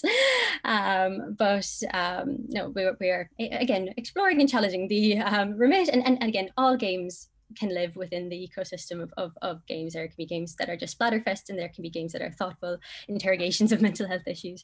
And Sasha, I thought your point about the Samaritan's best practices, I think was really great, in that that's just a practical resource that people can go to, and just even for their own information and own curiosity, see what they have to say. Because I did a mental health first aid course at work recently, and they even spoke about kind of the language you use around suicide, like to say completed suicide rather than committed suicide, in terms of trying to destigmatize that language. So I think if people are interested in this space, just that there's best practices you can learn, and you can inform yourself about how to do things correctly. So let me have a little look. Okay, so now we have talked about mental health themes in kind of the literal sense of actually telling stories about depression, anxiety, and so on and so forth. So now let's talk about our own personal emotional roller coasters that we've gone through in making games. And Fede, I wanted to ask you, as a game maker who has made personal games, who has made games for or interactive experiences. I remember you telling me about WeWork you've done for The Guardian. Would you like to share your own experience of the highs and lows of making something and then having to put it out into the world? Yeah, I mean, it's always kind of like a roller coaster, and it's sometimes it gets really, especially when I work on my own personal games, because I don't have the constraint of, I have to do this. I feel like there is one game in particular that I made that kind of was just connected with my personal life in a very deep level, which is called The Ballad of Past Lou. And I did it on Christmas. It was 2 years ago, I think.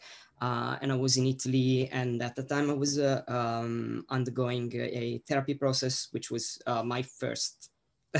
And it was kind of like very, very hard taking out very, very old thing that I got in the past.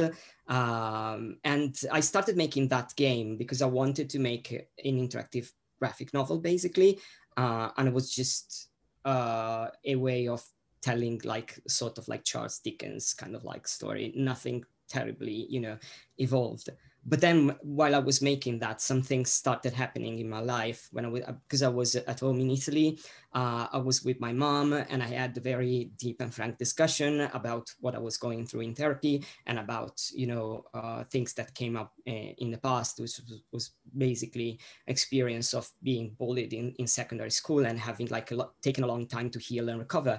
And my mom was, I always felt like my parents didn't really understand what was going on. And then I realized that it was me, that I wasn't opening to them in the right way. And my mom came to me with this little piece of paper. And it was a little piece of paper that some of these people that were bullying me wrote to me.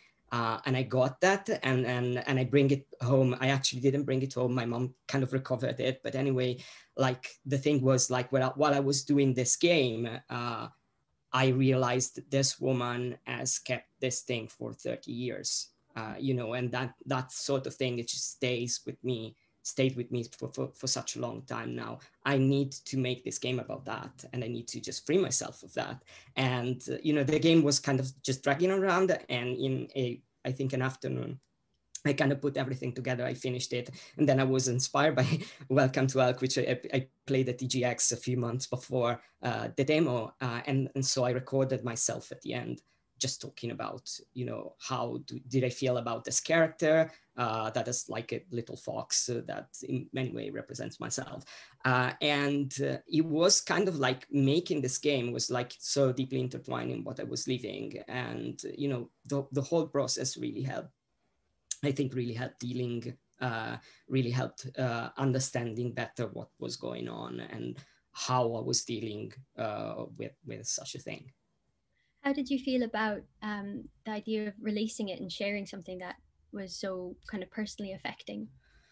I don't have particular problem with that, because as I was saying at the start, I really like to share, and I feel like, it's a human experience, and I don't think I'm the only one. I don't think, I think it's just something that if I put it out there, might help someone because might resonate. And for me, when I talk with someone about my experience, and that someone talks about their experience and they resonate, it's really, really helping.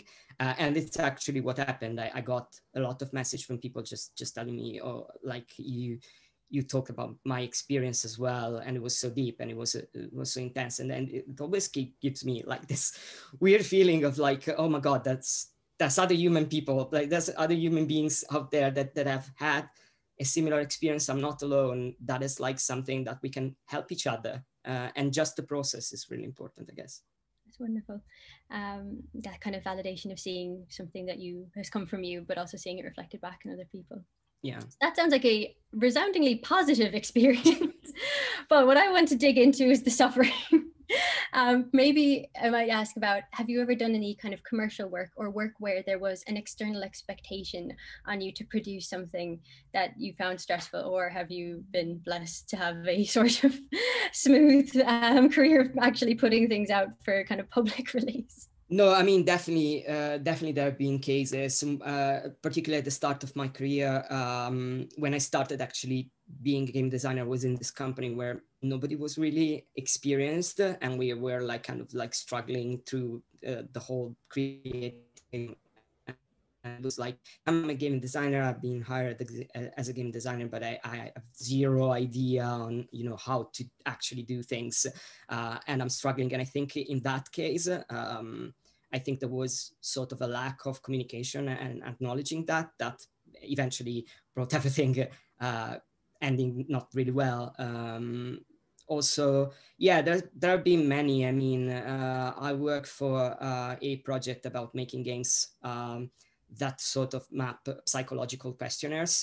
And it was really difficult because I was working for a company that wasn't making games, to make them understand the complexity of it, and the need of putting more work and more people onto it.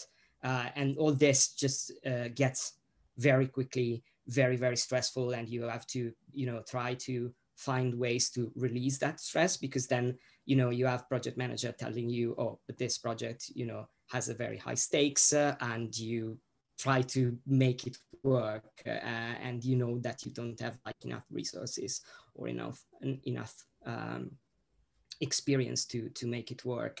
And that sort of place is a very dark one. It gets very dark very quickly, and can lead off, you know, you convincing that you have to work more, and then you get into crunch, and then you get into burnout, and that's a vicious cycle that has to be absolutely avoided, because it destroys you, and it takes time to heal. I think, again, after the first experience, I got back to the university. I took 5 years at the university. I worked as a freelancer in web development, and I didn't want to talk about games to anyone. I was really, really hurt about that, you know. So that are things that can happen, and we have to be really aware of that, I think. Yeah, I even though my situation with making Heroes Guide and your situation of working in a kind of a company and an organization are different, because on paper I could be my own boss, and that ultimately the kind of pressure came from within myself. But that feeling of, we don't know necessarily what we're doing, someone has trusted us to be game designers and to make something, so inexperience is going to stress you out. Second of all, I think something that is uniquely stressful about game design in particular is the fact that one of the things that makes games wonderful is that they are this like merging of art, animation, writing, programming, like music, sound design. Like there's so many, like you can just keep adding value to it. You can just keep adding and making things better and better and bigger and better. But for a small team, like we were, I think between 3 and 4 people at any given time in the project, who, like, I was trying to be a project manager, I was trying to be a game developer, I was trying to be a writer, editor, like a sound effect generator. And it was just so much of a workload, and then trying to do that outside of my day job. And then I think within the team, trying to kind of give people their roles and kind of manage people's expectations. And then managing my own expectations as well, because I think something that I struggled with a lot after launch was that we had been working on this thing for the bones of 2 years, and I was so excited to share it with people, and I had been talking about it for ages, and because of the scholarship we had kind of been we were sort of brand spokespeople for Sky, so they would get us to do these PR events and talk about our work, and I had to kind of sell the work, and that like it's going to be this great thing, and that we're so excited about it. And so I had also built it up in my mind, and then we launched it, and I screwed it up. and it screwed up in the long term. It was just like, it took me 2 days to fix it, but before then I had already spoken to journalists. I had already sent an email out to my agency that I work for, which is about like over 100 people, and just the embarrassment, and then just the feeling that like this symbolic kind of high point didn't go according to plan, and I was very kind of hurt about it. And Freddie, the thing you mentioned about like you just didn't want to talk about it for a while, I need to go on the App Store and just like look at some reviews, I think, because I can't face looking at it right now. So with all that being said, Sashin, in your professional capacity, taking some of those kind of waypoints along the way, can you give advice for game makers in terms of managing things like expectation versus reality, a healthy workload, team dynamics, and just how game makers can be kind to themselves when making a game of any kind, whether it's mental health themed or otherwise? I mean, aside from the general advice of, practicing self-care and like what you said at the beginning, that there's no obligation ultimately, and there's no harm or shame from walking away from it. I went into sort of the safety measures that are employed within, say, art therapy and acting, just to think about like, how can people take care of themselves when making these sort of personal games. And I think what you mentioned about, games aren't made in a vacuum. Like anyone who makes a game completely on their own, hats off to you. But like, think about it within a team, is that if you are putting yourself out there, you might be sharing things that other people don't know about you, or that you don't know about yourself. And so you have to do that in a careful, measured way. One is in terms of, has everyone consented and has everyone agreed to sort of having this sharing going on, and not to sort of spill over into oversharing, but also then how other people are going to react to you and your art within the team in terms of feedback or anything like that. So you want some agreements of like, do I want to hear what you think about this?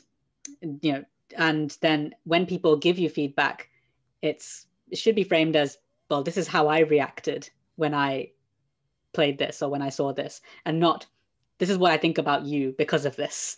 Like, now I realize that your life is chaotic. You don't want to do that. You want to be like, I played this and it made me feel a certain way.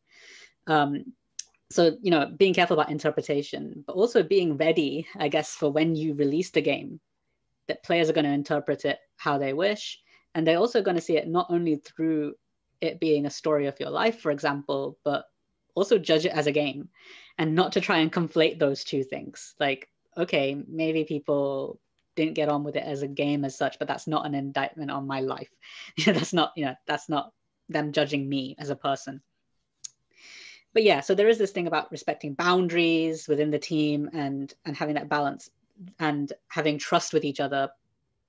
The other thing is that you will be perhaps addressing difficult, challenging concepts, and to always keep a check on how that's making you feel. And that could be something as tangible as writing a diary, like, okay, what thoughts are these bringing up?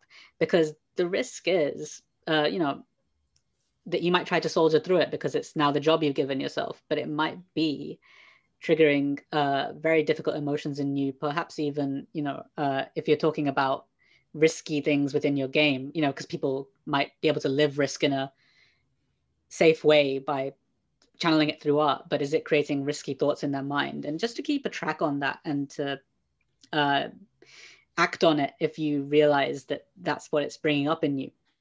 And I think the final thing is just, to keep it short, is just what actors do. And there's this concept called de-rolling, which is actors have to keep a separation between themselves and their characters. And there is a risk that if you don't successfully keep that separation, that you end up carrying a lot of that negative stuff into your life, and maybe carrying those negative personality traits and losing that boundary between who you're playing and who you are. And actors have actual skills that they develop within certain cultures. So I was reading an article about how within Nigerian acting, they don't have this concept of de-rolling, but certain Western cultures they do, of maybe even physically doing things to derobe themselves of it. So like they think like, oh, I'm brushing off this characteristic, I'm brushing off that characteristic, meditating, or thinking about their own name or what they used to do before they took on the role, things like that, as a way of separating yourself. And you can take that into game development, which is, okay, what is the difference between me and the game I'm making? And once I step away from the game I'm making, how am I still myself? Those kind of thoughts that you might want to have just to sort of produce it in a safe way. I think a particular consideration of making a game in lockdown, in terms of even just like the physical divides of like, this is my workspace and this is my home life, just completely dissolved. So living, working, eating, sleeping in the game space at all times was probably another very stressful contributing factor. I really like what you said about within the team sort of agreeing on how feedback is going to be communicated, in having that as like an upfront conversation at the initiation of the project, in terms of, first of all, who's entitled to give feedback about what, because I realized early on, like, my background is in graphic design and art direction, and Ida, my partner, created all of the art for the game essentially on her own, which was a Herculean task. And at the beginning, I was probably not as supportive as I could have been, because I was constantly trying to like stick my oar in and be like, oh, maybe if you did it like that, or did it like, and then we basically had a big blow up. And I had to learn to just basically that if she's the artist, let her be the artist. I have other jobs to do, and I have enough other jobs to be doing without kind of stepping on her toes. And once I kind of gave her that trust and just let her get on with it and do it in her own way, it was a lot easier and a lot of a kind of happier process for her to work on it that way. Yeah, team communication, keeping morale up, I think, is a big thing. Just I think because I'm a bit of I tend towards kind of the anxious and the kind of trying to plan for things going wrong. So I would always be in this mindset of like, oh, if we don't hit this deadline, X is going to happen, or if we don't fix these dialogues, people are going to think that we didn't do enough with that segment of the game, as opposed to a more kind of I guess celebrating milestones and being kind of positive, like, oh, we've done this much, wow, for a beginner team who's never made anything before, like, this is an incredible thing that we've the incredible opportunity we've been given to learn. And something someone shared with me once is that this is going to be your first game, not necessarily your best game, but you've got to make this one first, so that you can learn from it, and then you'll build on it and you'll make another one, and they'll hopefully keep going in like an upward positive trajectory. So I had to learn a little bit about like positive self-talk for getting through that. And one last piece of advice I would like to offer from my own learning experience of making this is, if you enjoy the process and you keep your mind on, I love making games and I love the creative work, and if you're in a situation like we were, where we're making this as a passion project, and it's not that we're employees at a game studio and we're kind of making this and it's coming from us, but so long as you stay focused on the fact that you love making it and that it's fun to make it, then the finishing point doesn't matter as much, because you had a good time all the way through and you stayed focused on what you were learning and actually enjoying the ride, and not just getting too focused on the end point. And I think it's that idea of intrinsic versus extrinsic motivation. So the extrinsic motivation would be like, oh, we're going to get a great response from people when we release it, and we're going to get loads of congratulations and all that kind of thing, as opposed to intrinsic motivation, which is we enjoyed every step of the way of making it, and it was a really cool thing for us to make together. So that'll be my 2 cents on the process and kind of some things that I found helpful in trying to navigate the highs and lows. So we are coming up on almost the end, and firstly, I think I just want to make sure that I ask if either of you would have anything coming up that you'd like to promote or share. I know that you've been working on the game with 3 of Cups, and that's coming out. I don't know if it's released yet or if it's going to release soon. It's going to be released soon. Yeah, we are in the process of, setting up all the other non-making a game release kind of thing. It came out from an internal jam that we did. It's called Summer Gems. I'm actually very happy that it's coming out, because it came out from like a pitch that I gave the rest of the team, and it's about kind of like transient friendships when you live. I used to live in the Mediterranean, basically on a beach, So you make these friendships that last like 1 or 2 weeks because the person is there for 1 or 2 weeks and then they disappear, but they are like sort of magical and interesting and human, and I try to just like reproduce that sort of feeling. So yeah, that's hopefully in the next few weeks will come out. That sounds beautiful. I've seen some of the art for it and it just looks like yeah, the art is amazing. Sweet summertime game that's full of gorgeous eye candy. Sachin, is there anything that you'd like to talk about from a Gaming the Mind perspective? No, not really, not in a particular event or anything coming out, but I mean, we're always trundling along talking about mental health in games. So if you want to continue the conversation about mental health in games in general, come follow us at Gaming the Mind on Twitter. We'd be glad to have you, and check us out at gamingthemind.org. That's our website. And yeah, I'm always doing the mental health gaming thing.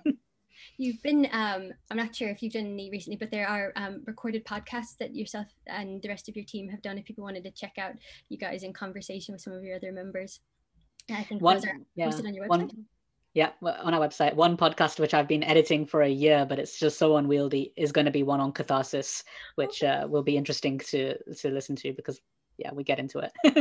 Catharsis, the watch. I was when you mentioned catharsis at the front, I was like, oh God, I hope this isn't like one of those kind of like words that is so vague and expansive that it doesn't mean anything, like general self-care, general catharsis, general wellness. Cool. So I just wanted to make sure, because I think we're coming up on time, but last parting shots. Fede, I wanted to ask, do you have any recommendations for anyone who's watching who is a beginner game maker just starting out and who might want to tell their story? What sort of game making resources would you recommend for someone who's got a story to tell and is just starting out in their journey of learning how to tell it? Well, I think a good way, if you want to go digital, would be things like Twine or Bitsy, because Bitsy is very approachable. It's very simple to use in particular, and I think I also run a short course in game design for people that never made a game before, and I've seen that Bitsy is always, like, I always think, oh, it's too limited, but then again, people get creative with that and they produce really interesting things. So that would be definitely one of the things to go. But I also would say probably just try to write it in a way that can be like a live action RPG or something like that, because there are like a lot of, one page RPGs that just explore a tiny slice of experience that you can play with friends, and it could be just a good way to have a conversation with someone else. And so if you design that space, I think that is in particular is very good for letting you take confidence with this idea of designing a space that has rules and put people into that space and see how they interact. So without any sort of technological support, just writing a page and trying to see what comes out of that. For sure. I think that's like the best advice in terms of like, if you're interested in making a game, like you don't have to start in digital, that there's a whole world of analog games out there that are so valid. I was thinking as you were speaking of Joe, my classmate's game, The God of, where it was kind of like a Mad Libs where you where you fill out this form where you are the god of X and you are giving X message to the people and you feel X, Y, and Z in your human body. And it was a lovely, like very poetic, well-written game. It was so simple, just like a paper form that people filled out. And Sachin, would you have any mental health resources that you'd like to point our viewers towards in terms of your own organization, which you've already mentioned, but I know that there's so many, and I've been kind of looking into them myself in terms of kind of finding partners to have a look at our Game Heroes Guide, guys like Safe in Our World, or The Shape of Gaming. But if there's any that you'd like to recommend, please do share. Sure, there are lots. So, I mean, first of all, just from a mental health perspective, Mind, such a great information resource in the UK, and I would always urge everyone to go to Mind if they want to find out more about mental health in general. And just, I always do safety netting. So, if you are feeling unwell, don't hesitate to seek medical attention. If you're feeling immediately unwell, don't hesitate to seek emergency medical attention. But if you want to just find out what you should do, 111 in the UK is a standard non-emergency line where you can discuss what you should do next. Or you could call the Samaritans if you want to talk about anything. And that's they maybe get thought of as a suicide line, but you can talk about anything that's on your mind with Samaritans, and they're open every day, including Christmas, all the time. With regards to gaming, Take This, probably one of the longest standing gaming charity, mental health charities operating in America. Checkpoint, who we've worked with in the past and they're so lovely. Check them out. Safe in Our World, as you mentioned, in the UK, and Rise Above the Disorder are doing some great stuff as well in terms of actually funding people's healthcare. That's in America. So yeah, just keep those resources in mind, I think. Perfect. I think that's everything. Thank you so much for giving me your time and your wonderful insights and ideas and stories. Thank everyone who's tuned into us. And ideally, we'll all be on the Discord server if anyone wants to ask us any questions, or you can reach out to us on our Twitter handles. Thank you very much. Thank you. Bye-bye. Bye, everyone. Cool. I think that's it. I think this recording stops when I end the meeting. But guys, thank you so much. That was really great.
Hello, everybody. Thank you for joining us today for this collegiate esports panel.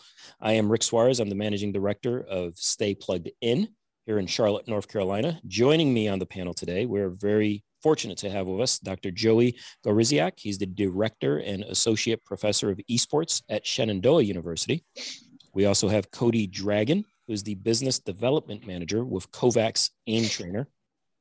John Cash is an adjunct professor at Johnson C. Smith University, which also holds the distinction of being the first HBCU esports and gaming program. Dylan Pomeroy is the marketing and partnerships coordinator for version 1 and the Minnesota Rocker. Chris Barstad is the founder of Trinity Esports and esports program coordinator over at Mater Dei High School in California. And last but not least, Jennifer Hannon is the director of events for Stay Plugged In as well. So first and foremost, welcome. I appreciate all of you taking a little bit of time today to join us on this panel and answer some questions, but let's just jump right into it if you don't mind. I'm going to start off with you, Joey, with the basic question of how have you personally seen the landscape for collegiate esports change over the last 3 to 5 years? How's that dynamic worked for you?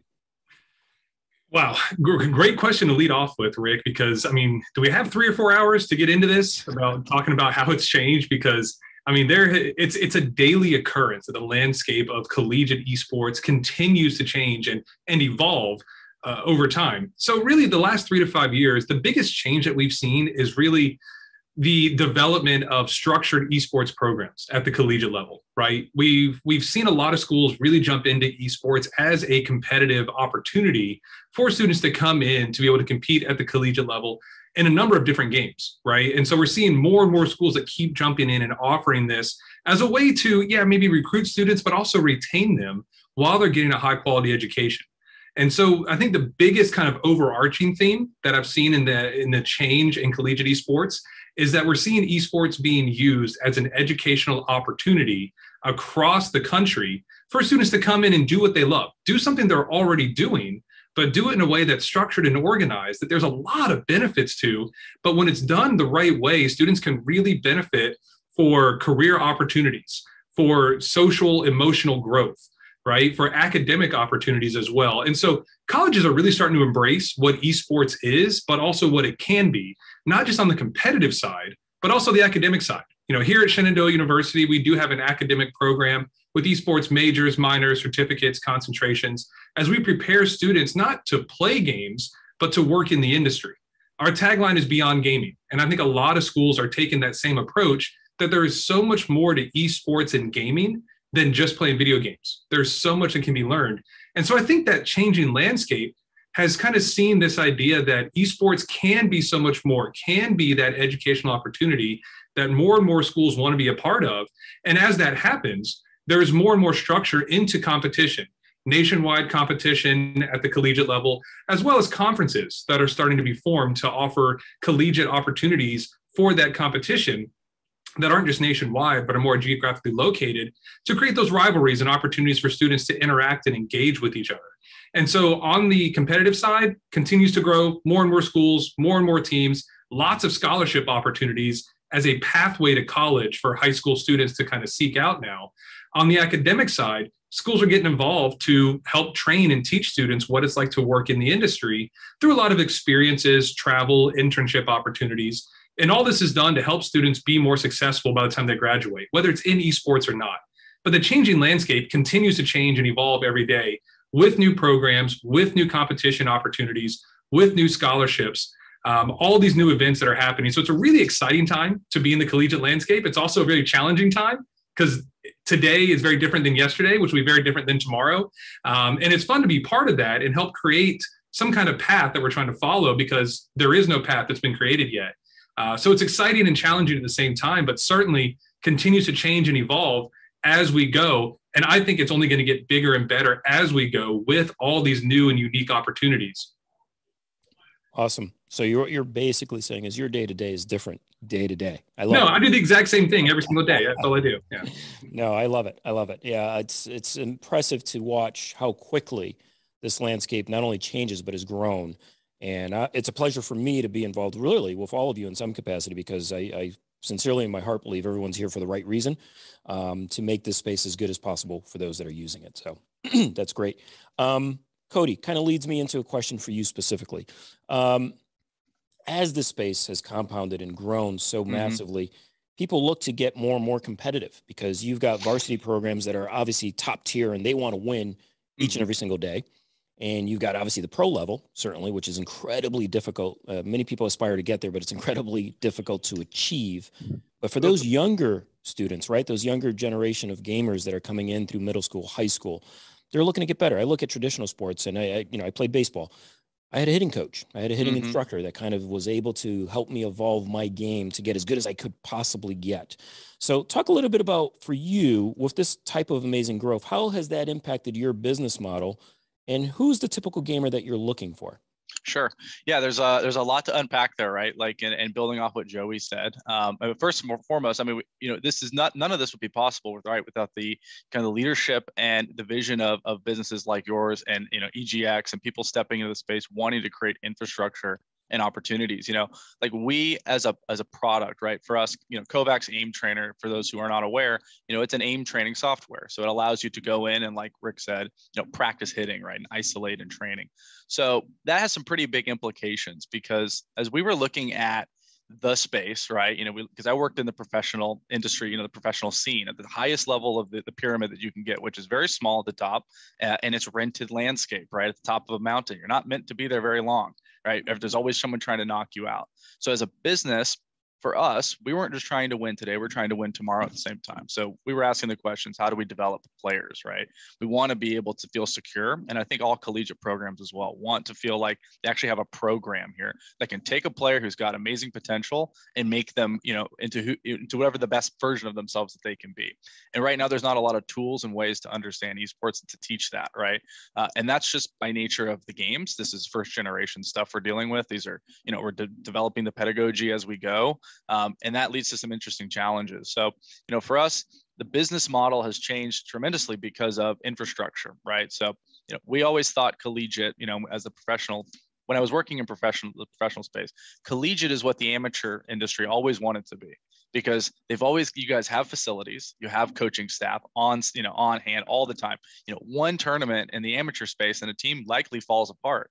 So for us, it's really hard to kind of manage accounts and build stable businesses here and relationships with coaches and directors. That kind of, it's a very, very quicksandy style. Amateur space is very quicksandy. It'll disappear very quickly. It's always going to be there, but the actual structure is ever evolving.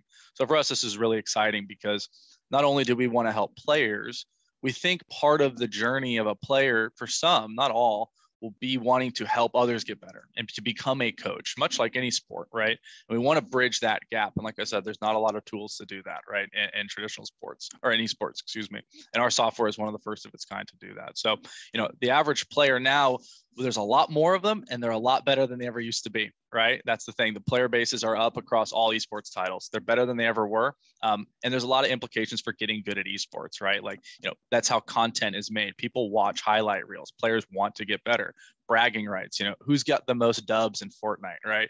That stuff matters to kids. And we're kind of just right in the middle of this thing. So for us, it's tremendously exciting. The trajectory of our business has just skyrocketed, and COVID was no exception. I mean, that was obviously a terribly difficult time for most, but esports was a very shining light, I would say, for a lot of us, to show the power of the connectivity of esports, right? To show that the show can still go on. That was really kind of a beautiful thing that happened, not for our business, but for esports and the community as a whole. So we want to shift into an on-demand service where we can support coaches and directors, have transparency for their players, empower the player journey. None of this would be possible without colleges stepping in and building infrastructure. So for us, that's tremendously exciting, and we want to support them in all ways that we can. So yeah, we're all very, very excited for Stay Plugged In, for collegiate, and for everything that's happening around the world right now. So yeah, no doubt, it's an exciting time.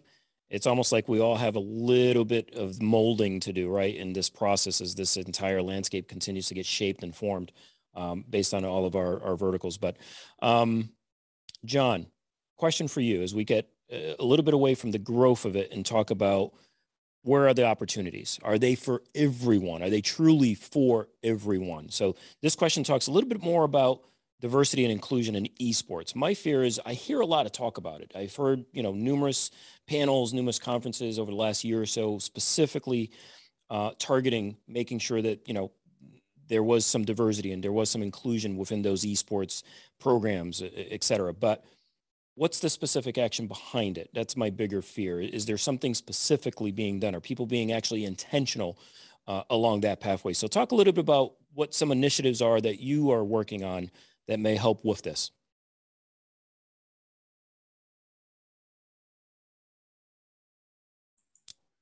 I was on mute there, but hey, John, Zoom, love it. Thank you, guys. Thank you again. I want to first thank again, Rick, you and everything that you do with Spin Stay Plugged In. Appreciate the opportunity, as well as with EGX and all the panelists. I'm already learning a lot here and look forward to developing ongoing relationships. Again, thank you for the question and the opportunity, Rick. DEI in this country, nothing, is the esports industry is no different than any other industry when we're talking about true DEI and what's being done. But let's just sum it up like this. And I always use the high school dance to talk about DEI, and then I'll jump into what's being done in the space. Diversity, equity, and inclusion. You're at your high school dance. You attending the high school dance, that's diversity. Equity is somebody asking you to dance that's different than you at the high school dance. Inclusion is actually being on the prom committee or high school prom committee for that dance. That is when you think about true DEI. I don't care if you're talking about business. I don't talking about sports entertainment. It's all the same. It's unfortunate we still have to talk about it in these times, but it is what it is. Social impact over the last year with COVID highlighted it and amplified it even more. But when you talk about what's being done, it's always about empowerment and people who are going to be courageous and step out and take the lead. Within the HBCU space, it's been very exciting. I've been an adjunct professor for a while and basically just came across research for the opportunity. One of the things I taught was in sports and entertainment.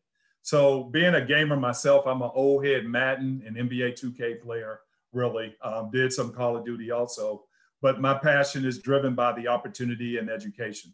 So the first thing I did was a research paper and business plan for Johnson C. Smith University, where I'm an adjunct professor.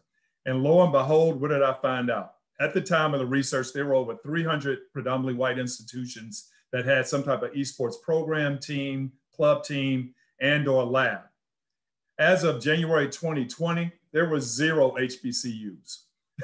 So again, the opportunity was there. Put together the business plan, shared it with my dean, shared it with the president, and we were basically able to launch the first esports program for an HBCU in the country. We call it the trifecta because not only did we blow out the education and curriculum, we also developed the first club team as well as built out an esports lab.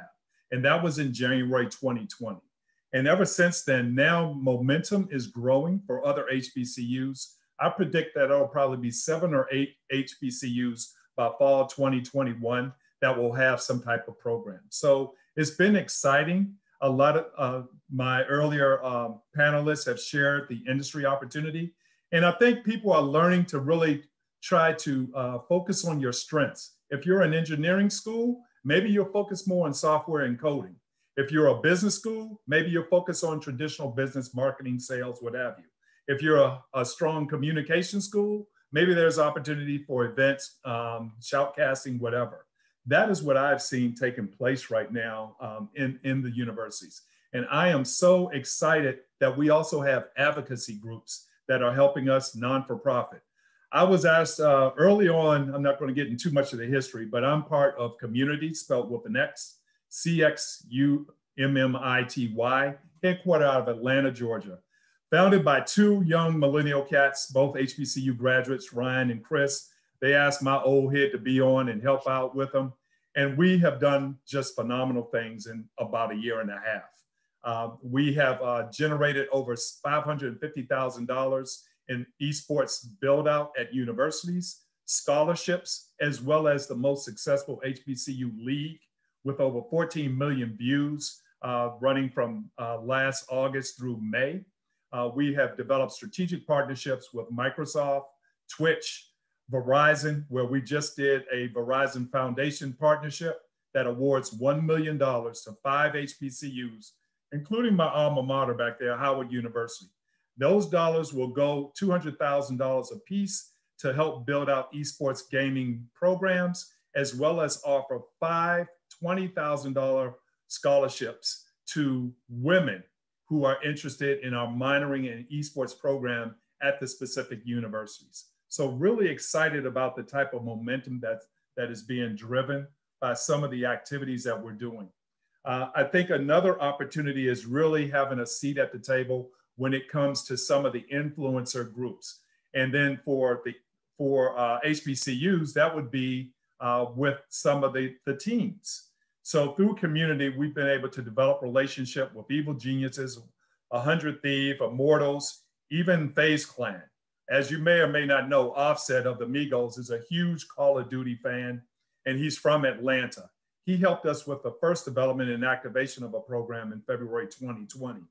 And of course, with the latest Sports Illustrated, you probably can't see it because of my background here, but you see driving of diversity when you have Bronny James, Kyle Murray, and what they're doing with the FaZe Clan crew. So looking forward for more of these opportunities. And again, I wrap up everything in this statement: education, empowerment, and employment through esports and gaming. Our goal is leveraging education as the platform on the HBCU piece, and then highlighting the opportunity for esports gaming, because we all know they're doing it in their dorm rooms. They're playing in off-campus apartments, and right now probably in their parents' basements. So just a little bit about what's going on in the esports area. And then lastly, I will share that we've actually integrated ourselves with both the Wilson Center as well as the White House HBCU initiative, working with the Department of Education and highlighting an upcoming conference in September on the opportunities of the esports gaming industry, which would be no different than the same if I was to say fintech or cybersecurity opportunities for new initiatives. That's awesome. That's real work in action to better impact the space and what those opportunities look like. You know, whether it was you in this conversation or Joey a little bit earlier, you alluded to, you know, esports can open the door to a variety of different opportunities, especially through the educational component. And for me, I look at, you know, we deal with a little bit of the younger generation, if you will. And that's what I'm looking for, is to be able to point to different women in gaming, right? Different people, men and women of color in gaming, everyone, so that regardless, they kind of can identify, you know, some heroes, if you will, that they can kind of gravitate towards. So I think it's important that, you know, there's minimal to no barrier to entry for anyone who wants access to esports and what that could provide for them opportunistically. So good stuff. Going back to the massive growth at the collegiate level and at the amateur level, must be pretty good times, I would suspect, for you, Dylan, in respect to seeing that massive growth, which I would think by default also gives you the opportunity to start identify some of that top tier talent a little bit based on, you know, who you are and who you work for. So talk a little bit about that in respect to how growth in the college esports has impacted the professional esports scene. Yeah, thanks, Rick. It's a great point to make. And off of John's point, I'm a huge fan of Ryan and Warren over there at Community. Great guys, great crew. We love the Community crew. So wanted to just at least throw that out there quick.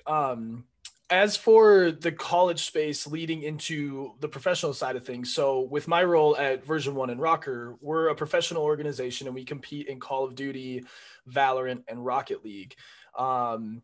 And what we see when it comes to the college space, which is a space I care a ton about, almost to a fault. When I first was hired, it was in my pitch deck, it was in my resume. I always say it this way, and I believe I said it this way when I first met Rick even, but it is not even a passion. It's literally an obligation. We have assets where, you know, we're owned by the Wilf family, who owns the Minnesota Vikings. So we have assets that I believe need to go back to the community, back to educational levels, and specifically high schools, colleges, even middle schools that we've worked with in the past. So I do like to outline that first and foremost, because it's something I care a ton about, and again, to a fault at some point. So the way that I've seen it work from a college level to the professional level is sort of 3-ish pillars. The first being that there's a funnel that's beginning to be set up. I think we're at a bit of a disadvantage coming from traditional sports first. We just associate that you're in youth football, you go to high school, you play varsity, you go to college, you lift weights, you go to the NFL. Like, that isn't how esports works, even in the slightest, especially right now. Esports is very connection driven. It's a young men's and women's sport right now, but it is becoming more and more and more inclusive when it comes to ages even. So the best that I've seen is that there are kids that care a ton about this, obviously. Like John was just saying about everybody's playing, right? The levels that they're playing at might differ, but the funnel that is being set up by even high schools caring, right? And making a club and an org. That funnels nicely into college, which then it gives us more opportunity to have a somewhat of a structure when it comes to finding the next, great pro player, whoever that may be. So that funnel sort of leads into my next point, which would be structure. And I believe it's the most important one. Structure is very necessary right now.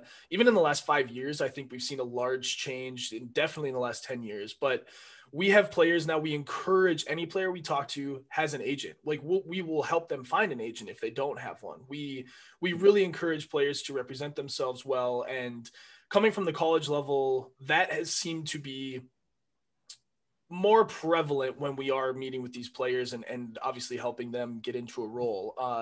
With our organization, we have everything from, meal plans. They're on workout regimens. So we focus on emotional, mental, physical health. That's another part that I think when these things get built out, we have to be really conscious of and very respectful of, especially for these young individuals that want to get into the professional landscape of esports. And having that funnel into that structure has been a massive benefit for all pro orgs and all pro teams across the industry to be able to look at and sort of trust in the decision making that happens. I think that's adding a lot of good solidarity overall to things. And the last kind of those three, that once they all are getting into place more and more, this funnel, this structure, it all of a sudden elevates the entire pro scene. It becomes less of a friendship, connection-based industry, and it becomes more of an actual, like, again, what we're seeing, very, very highly competitive. We have individuals that, even on this panel, right, that there's click training, there's basic. A lot of what I do is when I give tours or I talk to parents or meet with colleges, a lot of people first think I play, which I definitely play, but I'm not a pro player. They don't realize that there are jobs behind the background, that my job is to elevate these individuals. It's to, build off of their their prowess and give partnership opportunities. It's to work with boys and girls clubs and let these kids meet their heroes and that type of thing. And I think the ability of elevating that pro scene overall is very good for all of us. It's really showing how much of these athletes are superstars. They don't sometimes realize they are superstars. And I think that having the social media aspects, the content aspects, and sort of this structure involved has been really beneficial overall for this entire industry. So we've had a great opportunity when it comes to how we build out our teams. We really look heavily at the female side of things as well. We have a visionaries program, which is dedicated 100% to women, or those who don't identify or those who do identify. A very inclusive angle of what we do as an org to bring in professional female teams, to look at tournaments that are only females or include females, because we again believe that that's an obligation for this industry as we build it out. So those three pillars, I believe, the structure of it, the funneling, and then the overall elevation of the industry, have come from colleges just honestly really caring and building out those things on their own. And we have the luxury of being able to assist them, partner with them, collaborate them with, while utilizing our efforts and our assets that we may have. So it's a very exciting space and a very exciting time for, the college to pro level, I would say. That's awesome. That's awesome. I love those additional initiatives as well. That's super impactful. We kind of went up the ladder, if you will, which from collegiate to what that looks like at the professional scene. Let's go kind of backwards now, because for those college rosters to be fulfilled, there's got to be a pipeline of students kind of coming through that process as well. And I think that's a ever growing space, and probably going through a good amount of growing pains as it kind of figures itself out. So Chris, for you, how has the growth in college esports impacted the high school esports landscape? I felt prepared to answer this question. And now after hearing all of the panel speak, I'm like, oh my gosh, there's so many more things that I hadn't even considered I need to mention here to mention. But I would say that to give the too long didn't read version of it, it's as it grows in college, that will be reflected in high schools. I mean, it's as simple as that, because, at the high school level, obviously it's parental buy-in is the key. That's the access point to get kids involved in esports, and a lot of kids that play games are in traditional sports also. And so there's a lot of sharing of schedules, and there's a lot of, there's a little bit of construction going on in the library here. I'm also the resident librarian here at the school. There's a lot of schedule modification going on. There's a lot of how do we accommodate soccer? How do we accommodate lacrosse? How do we accommodate basketball? We want to make sure these kids get opportunity to play their traditional and their online sport. So as the college grows, the scene, I have something I can point parents to offer them reasoning for why it matters for their student to come in and let me teach them how to be a gamer in a team-oriented dynamic. There's a lot of getting coaches from the collegiate level involved, which has been, which Stay Plugged In has been a big part of for us here at Modern Day High School. We've been able to tap into a lot of the coaches in the college network that you guys have to get them to come speak. It's not so much to the kids as much to the parents. There's a lot of talking about the peripheral opportunities that esports offers as well. That's been a big part of it. Conversing with parents about how it's okay. I know that your student is a gamer, but probably not going to make it to that pro level. There's not a career opportunity to game, but there are so many career opportunities at the collegiate level for training to send them off into the field for, media, journalism, shoutcasting, which I guess I also have the benefit of also running a high school esports league out here, a small one, with only 25 high schools in the region or so. But that also has given our kids a lot of opportunity to do shoutcasting with our league and teach them and train them how to interview athletes after matches and giving them those kind of skills as well. It's getting college coaches eyes on them and all of that. But at the end of the day, it's really just the parental buy-in. And when the college coaches can say, we have money, we have opportunity, we have programs to give your kids somewhere to do something that they love and to train them in it and to give them job opportunities and prospects after college. As long as I can tell parents that, and parents can hear that from the colleges, it's a heck of a lot easier to get more kids involved. And I've realized every year now, that we have more and more kids that I think were already here, but didn't realize that their parents would let them play, showing up, because it's the more coaches that come, the more times that the parents hear it, the more it's on we have our daily television program that we run it on here at school now all the time. It's in our impact report we send out to our alumni network now. I've got alumni here that I didn't even know who worked for Blizzard and Activision and all these companies, and they're now calling me and saying, oh my gosh, I had no idea you were doing this thing. We want to help. What can we do? So I just think it's, word of mouth, getting the word out. And as the college scene grows, it helps the rest of us grow. And I've seen that not just at my own school. I mean, it's easy to speak from my own perspective, but having, and I think Dylan mentioned, or somebody mentioned earlier, the connection-oriented nature of esports right now. I've met so many coaches through the league, and it's like they're all echoing the same sentiments I am. As college coaches show up and speak to us, it's easier and easier for me to get more kids in the program, to expose them to more opportunities. And, I guess at the end of the day, and I know you, Dylan, you talked about weight training and all of that as well. One of the things that we're focusing on in my own high school is we're going to have a class here on campus next year an esports class that will be the same as like weightlifting for football, esports for our esports kids. And we're going to teach them nutrition. We're going to talk about putting down the Mountain Dew and picking up the water. We're going to talk to them about, that Doritos are not the solution to your hunger pains. We're going to talk about not eating when you're gaming, because you don't eat when you're throwing a ball. So you shouldn't be eating when you're clicking a mouse either. We're going to teach them, in practice, we want to focus on game mechanic, but during these classes, we want to focus on behavior, safe environment, teaching them how to maintain their stress levels and all those kinds of peripheral things that you do in traditional sports too. So I think I went all over the place, but it's just, I love it. I love this. This panel is awesome. I think it's amazing what's happening at the college scene and how much it's allowing me to do more at the high school scene. So.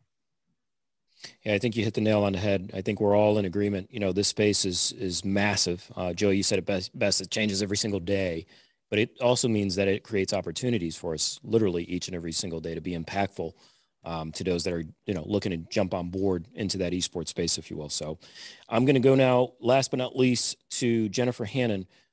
She's got a unique story. She actually has 2 children, one that is a professional gamer and one that is amateur, that's in high school. So if you don't mind, Jennifer, tell me a little bit about both and what the distinct differences is in terms of a career path for pro. We all know it's difficult, but what did that look like for you internally in your family? And then what the possibility of that collegiate path for your other son and what that could potentially look like for you as well. Okay. Obviously, my oldest, he just turned 21. I'm not sure if all of you know or are familiar with him. So he plays for Optic. He's a Call of Duty player, Optic Envoy. He actually been playing, obviously, video games his whole life, but he started traveling. We started playing when he was 15. He was the kid that played in the basement, like every other kid, and came up to me one day and said, "Hey, this guy wants to fly me somewhere." And I was like, "Hold up, nobody's flying you anywhere." And he was like, "No, it's okay, it's okay." And I was like, "I don't know about that." So back in the day, that was when Skype was around. And so we Skyped back and forth. We actually ended up going. I flew with him. We went and we started traveling. And so he started traveling at 15.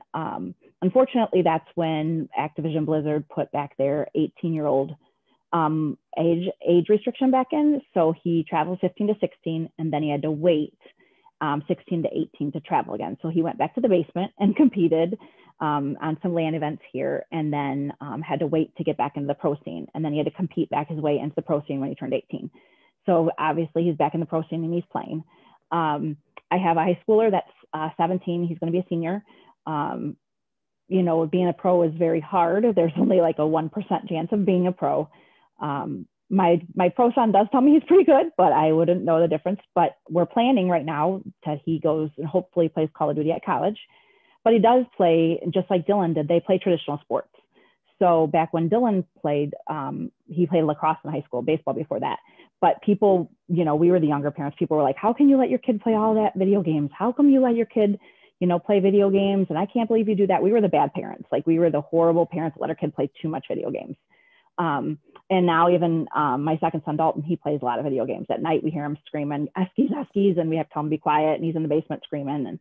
But he does play baseball, but I don't think he will play in college. So he's planning on playing Call of Duty.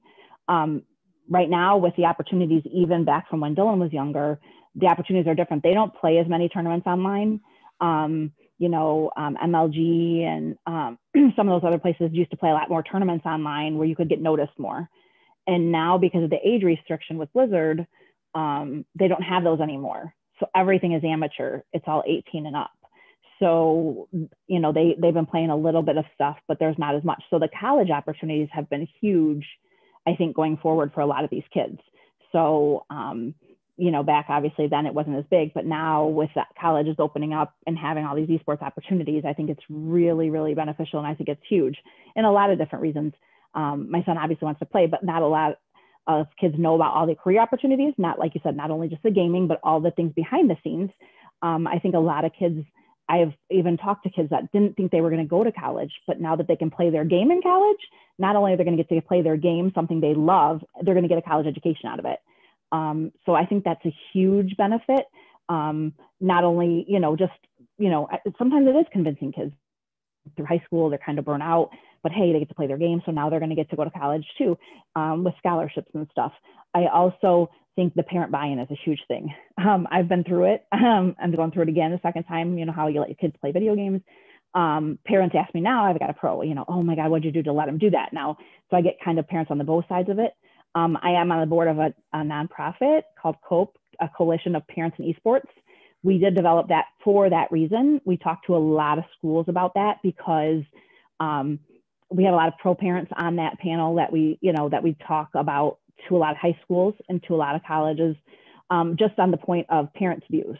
And, you know, is it okay if we let our kids play that much video games? Is it okay? You know, why did you let them play so much video games? And what's the benefit? You know, we tell them, hey, get involved, watch your kid play, see why they love it so much. You know what I mean? It's no different than when I, you know, go to my kid's baseball game and watch them play. You know, I watch them, you know, play Call of Duty, and it's funny. I'm yelling at the screen, rotate here, do this. And, you know, when you know how the game's played, you know, you get vested in it, you know what I mean? So it's no different than, you know, lacrosse, baseball, you know, basketball. So especially even in COVID this year, like when you had to watch your kids play high school sports on a TV because you couldn't attend, you know, it's no different than watching the video game on a TV. So when we've talked to a lot of those parents and they've done that, and like, sit down and watch the game, see why they love it. And then they feel the passion their kid has for it, they feel a little differently. So, so the parents, the Coalition of Parents in Esports that we've had talk to a lot of parents, it definitely helps the parent buy-in a little bit. But the college path, with them being able to get scholarships and with them showing them career paths, is such a huge, huge thing, I think, for kids and for parents to be able to further their careers. For any parents watching, so you heard it both from Chris and now from Jennifer in respect of that parental buy-in. And Jen, you said you were the bad parent. It's funny, perspective, right? Because I look at it differently.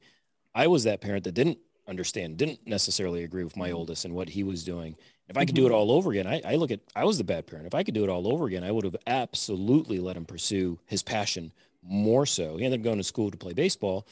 And I know 100% without a doubt, had he a do-over, he would have gone for gaming for sure. And he now works here. So I'm super proud of that fact, at least. Right. But it's difficult, right? It's difficult to navigate that landscape as a parent, to try to really understand and educate yourself as to what those opportunities look like. And to Chris's point, the more they hear it, especially at the collegiate level, as to what those opportunities can be beyond the gaming portion of it, what doors can be opened, it's an incredible opportunity, frankly, at the end of the day. So with that note, I'm going to just a reminder for all the panelists, we're going to go on to 2 different topics, and this is going to be more of an open roundtable discussion. So just type your name in the chat if you want to go ahead and chime in on the topic in particular, and I'll just call in on you. But the first topic, we hear and have heard on this panel specifically a lot about how good esports can be. Not everything's great. Tell me a little bit about what you do not like about the current state of esports today and why. So Cody, first man in. Yeah, just to kind of like piggyback, I think, on what you guys just discussed, right? About, you know, we are all very much a bias in a good way and aligned in what we're trying to build here, right? And I think sometimes, you know, groupthink can be really good, and it can also be really dangerous, right? And as a parent, like I think I got my job, as having parents who were not knowing, you know, being a bit misunderstood as a gamer. Some of their, you know, we need to be really mindful of how we speak to parents, I think, and what we're trying to push out, because there are some good legitimate reasons as to why being isolated and sedentary are not good for children. So I'm really a big proponent of esports 3.0, is hopefully the term that catches on, which is offline, in person, right? In-person educational outlets where kids are playing together in groups and experiencing all the benefits of gaming, but in social environments, highly social environments. There's a lot of nonverbal physical communication that happens in groups in person, and this is how this is how people figure things out as children. And if they're just kind of sitting in a room gaming all day, they're missing out on some of those key things. And I'm sure, you know, there's some developmental, you know, therapists that would know that better than I would. I just know, right, you know, sitting in a room all day is never too good. So well, we need to be mindful of what we're building here. And I think collegiate is very mindful of that. And these camps and workshops and clinics that happen on college campuses are a great step forward to getting kids in person, because the last thing gamers want to be have happen to them because they already get it from their peers. Luckily, that's disappearing, is being misunderstood by their parents. But it is not unfounded that some of these things are worrisome. You know, and I've seen that with my younger brother as an older brother now. I go, man, you need to get out of the house. I was him too. So, you know, perspective matters. It's not so much that I don't like that about esports, that we're all biased in that sense. I just think we need to be aware of our biases here, that we all have them, right? We see shapes in clouds. That's what we want to see. We all want to see a better future here for children. We should just be very, very, you know, mindful of the parents and the collective, you know, society as a whole, I think, in our process here. Yeah, no, I would agree. I headed down to a soccer tournament for my daughter in Tampa, and to your point, in person, I think that's a huge, huge benefit to the student and the parent, even more so a little bit to the parent. Absolutely. Because I can tell you, when I'm down in Tampa, I'm going to be surrounded by the crazy sports parents, right? Yep. Oh, they're over the top cheering, they're over the top rooting against the other team, but they're so into it and so passionate about it, which mirrors what their son or daughter is passionate about as well. So having that environment where they can go home together and talk about the game or the competition and be, well, this was awesome and this was good, or you got to get a little bit better, we're going to order you Kovacs, whatever it is. Yeah. This is something we're all striving, I think, to get that space more in line with. So, Joey, I know the minute I went to Cody, you're like, wait a minute, I think you typed your name in literally before we even started, but I'm going to skip to you so you don't. Sorry, Joey. And Joey, you go right ahead, chime in. Yeah, I mean, Cody's just faster than me. Before I get started, though, Chris, I thought it was funny. You said put down the Mountain Dew, pick up the water. I've got both of those right here, and I've been alternating a little bit. So I thought that was pretty funny. And Jennifer, if Dalton's looking for a school to go to, Shenandoah is not a bad place to end up. We do have those career paths beyond just playing video games. No, and I'll go quick because I know a lot of people want to chime in with this. This is a great topic, Rick, and the panelists are absolutely fantastic here. So I want to hear everybody's opinion on this. What I don't like about the esports space right now is that a lot of people see it as a cash grab, right? And they're doing some things for the wrong reason in esports. That's at the collegiate side, the professional side, the high school side. It's all across. People are trying to capitalize on this hot area that is esports and make a quick buck. And they're setting things up in the very wrong ways. We can't look at esports as a quick money grab. Everybody on here knows that esports is not a quick money grab. You got to be in it for the long haul to make any kind of money in esports. And so people don't understand that, though. They're trying to see how they can get involved in a non-authentic way. And authenticity is incredibly important in the esports space. You got to be authentic to the space, to the community, and to gamers to understand the ways that they think and operate these days. So I think that's what I don't like, is people try to make it a quick cash grab, a quick money grab. And seeing it on the academic side really does not sit well with me when people try to capitalize and just get a quick buck. On the collegiate side, I mean, these are 18 and 19-year-old kids that are coming. I know technically adults, I get it, but they're kids that are coming to school, and you're trying to make a quick buck off of them. It doesn't make sense to me to do that. And so that's what I don't like. I love the growth. I love the passion around esports, but you have to be careful when people set things up for the wrong reasons and in the wrong ways just to make a quick buck and then move on to something else. So I'll stop there. I could keep going, but I want to hear everybody else's thoughts about this because it's a really interesting topic. Amen to that. I completely get it. Chris, before you head out, want to make sure I get your 2 cents here. Yeah, and I'll speak specifically from the high school perspective because that's obviously my only real perspective. But I think all of us here are influenced, right, from that high school level because that's really where the client base is, if you will. I think all those two things that we heard from Cody and Joey. I mean, yes, 100%. And in particular, Joey, we're feeling that I think at the high school level the most is like the feeling that we don't know where to send the kids yet. We don't know where to send our teams. We don't know where to organize and mobilize. And that's because at the end of the day, the state athletics associations just haven't done it yet.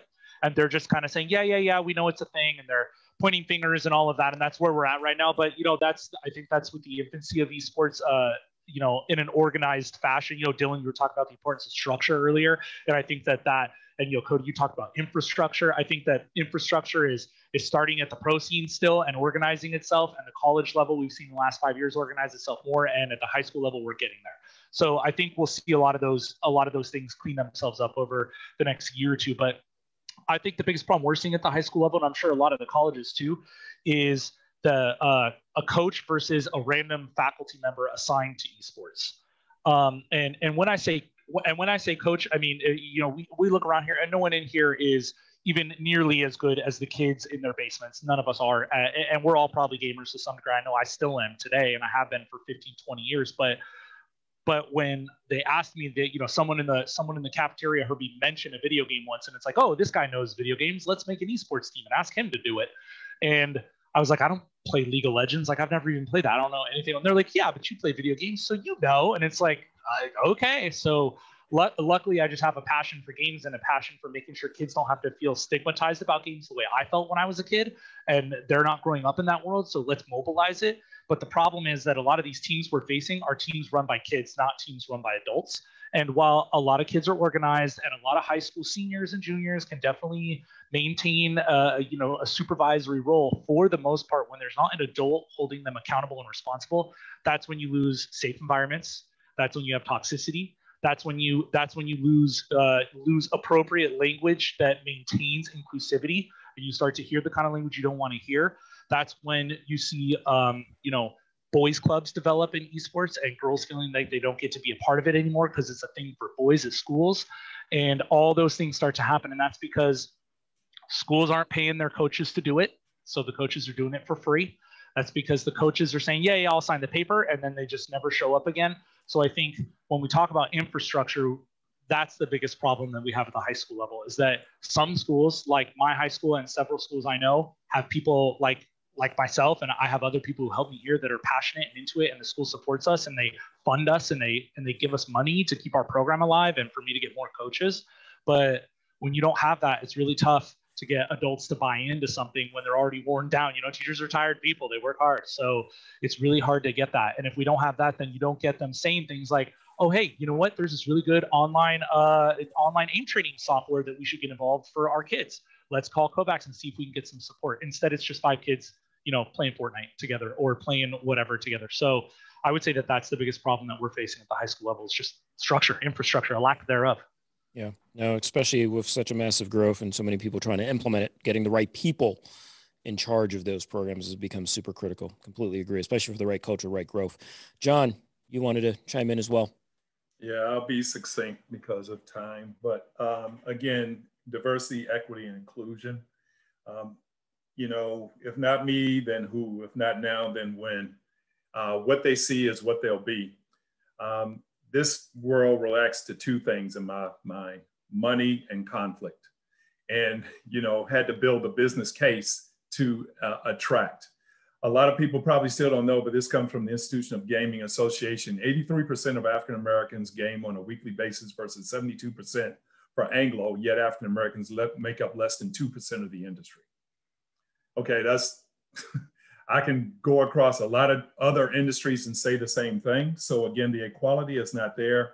Sexism, racism, misogyny, and lack of awareness for LGBTQ also. And it's the industry's opportunity, it's the industry's responsibility and accountability to manage that. And I'm glad to say that some of my partners, Twitch, Microsoft, are making means to start managing this a little bit more and drive true equality for this area. Hashtag girl dad. So, this is very important to me. But again, people see the opportunity to build business. And to Joey's point, yeah, you have some people coming in here as a money grab. I'm never going to sweat somebody's hustle to make money. I'm going to stay out of people's pocket like I want people to stay out of my pocket. But my opportunity is, the opportunity for the industry is to, again, share opportunities for equality and growth. The most exciting thing to me right now is that I secured 12 internships in less than a year for my students.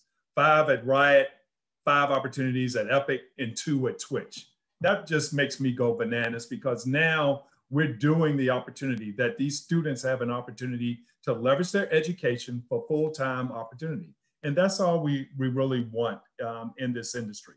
And I hope that the continuation of looking for equality and providing that opportunity, continues to grow. I know that's what I'm an advocate of and will continue to do. Yeah, one of the things that kind of keeps resonating in this panel is that same word, opportunity. We're talking about esports, but we keep coming back to the different opportunities, and we're well represented. We've got, folks out on the West Coast, up in the Midwest, in Chicago, Minnesota, here in the South, certainly a little bit to our north. I mean, those opportunities abound are throughout the country if utilized correctly and funneled in the right direction. So with that being said, Dylan, you wanted to chime in as well. Yeah, and I'll go real quick as well too, because I just was honestly going to branch off of Jen's point that went into Cody, Chris's, and Joey's, but even off of John's here, that the big thing is that opportunity level, and I sort of wanted to echo that point overall. Is when I got my role at Rocker originally, it was before we had even launched version 1. It was pretty exciting for me because it's a pretty exclusive role. It's an extremely exclusive role. And the more and more, to hear John talk about the fact that internships are opening up and you're getting kids into roles and students are able to continue their career, this goes deeper than college players being able to become pros. I think that's what is really important to me is when, we had our launch event at the Armory here in Minneapolis, and almost every parent couldn't believe that there was production behind the scenes. There's marketing, there's partnerships, there's big things that, people can have a role, especially if they care about gaming, whether it's the pro level or not. So, I know there's plenty that is maybe down and out about the industry, and maybe it is opportunity related and things like that. So I hope that, especially this panel, as we all connect, it's the biggest small world ever. I didn't even realize, but I was peeking at my Twitter. I follow Jennifer already. We follow each other. So there's these things that I'm already a fan of hers. I'm a fan of her sons, and a massive one at that. So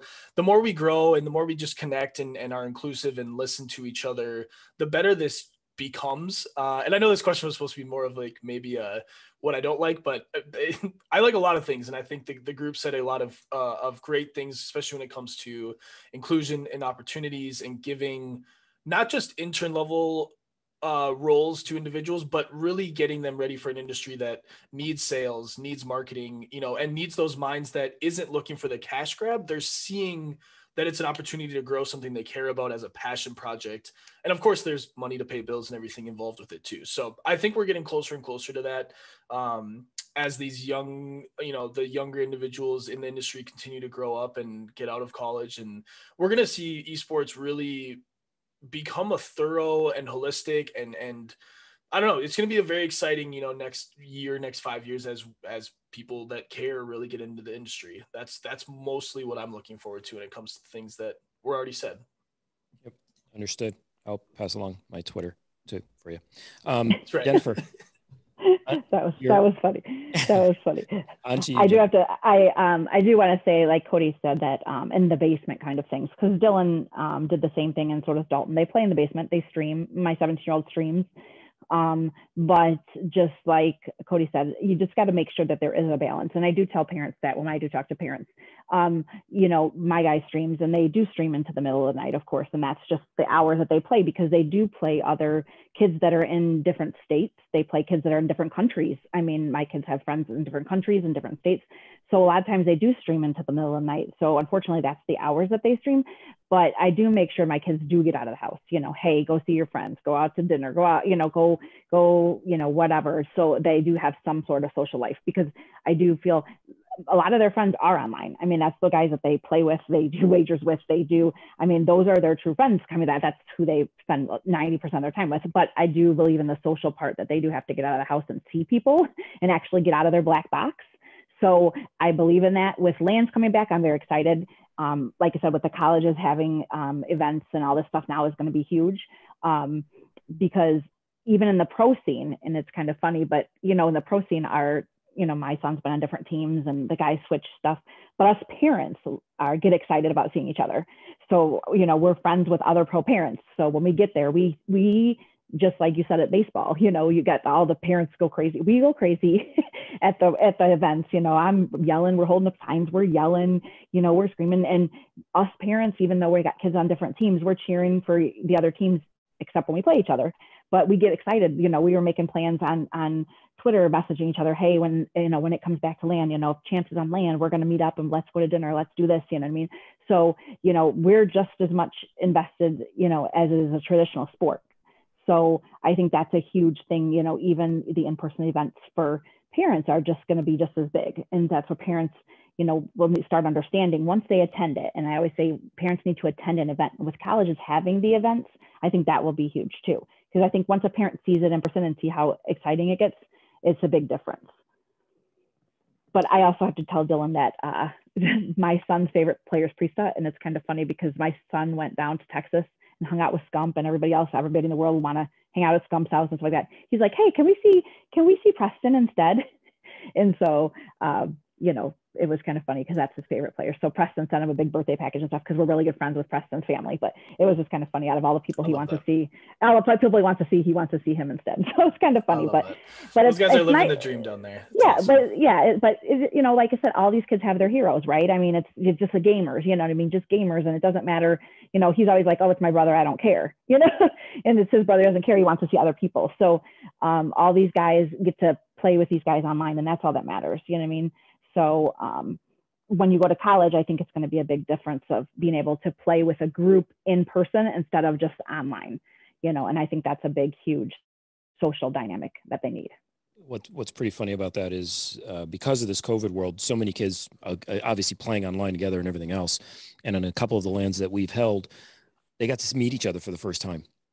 And I kid you not, in a number of these, they literally just sat there for hours on end, just kind of chit-chatting about, oh yeah, and this and that and the other, because this was the first time literally of face-to-face interaction, which was neat for me to see as a dad, that, you know, that we were able to bring them together socially live and in person beyond the online presence. So that's super cool. Do you mind if I hop in on that, what you just said, Rick? Just to say something that was incredible. So this reinforced my passion, right? Just on the idea of connecting gamers. We ourselves, first time meeting our friends at LANs, that was an incredibly exciting thing. Getting to create those opportunities is a whole nother thing, right? Like, and being on the other end, creating events that people connect. That's when you start to realize, like, wow, wait, this might be a full blown, but like this could be a full lifetime of this, right?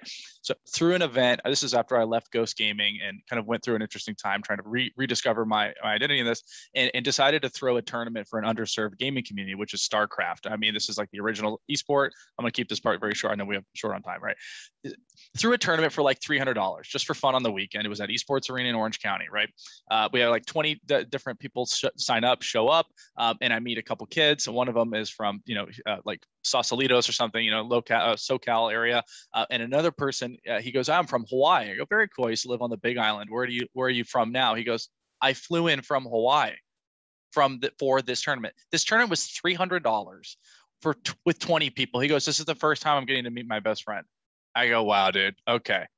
So whatever that is, I'm going to stay on top of this thing as hard as I can, which will hopefully segue nicely into the next part of this open-ended discussion about all the things that we love, right? Like, this is an incredible place to be, and gaming has been this this awesome tapestry that's tied everybody together. And as long as people are passionate about something, there is a million different career paths around things you love. And luckily it's, 1 billion gamers wide. So there's enough money to go around here for your child, right? Like, and to figure out the things that they love and to have a fruitful life. So that's all I wanted to say. Hopefully it was a fun story, even to me at the moment. It was pretty amazing. No doubt. Very, very cool story. Very, very cool story.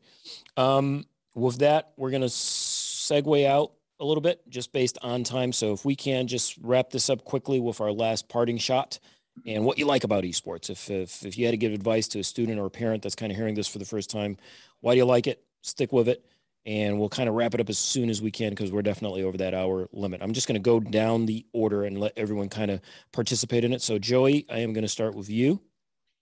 Sure.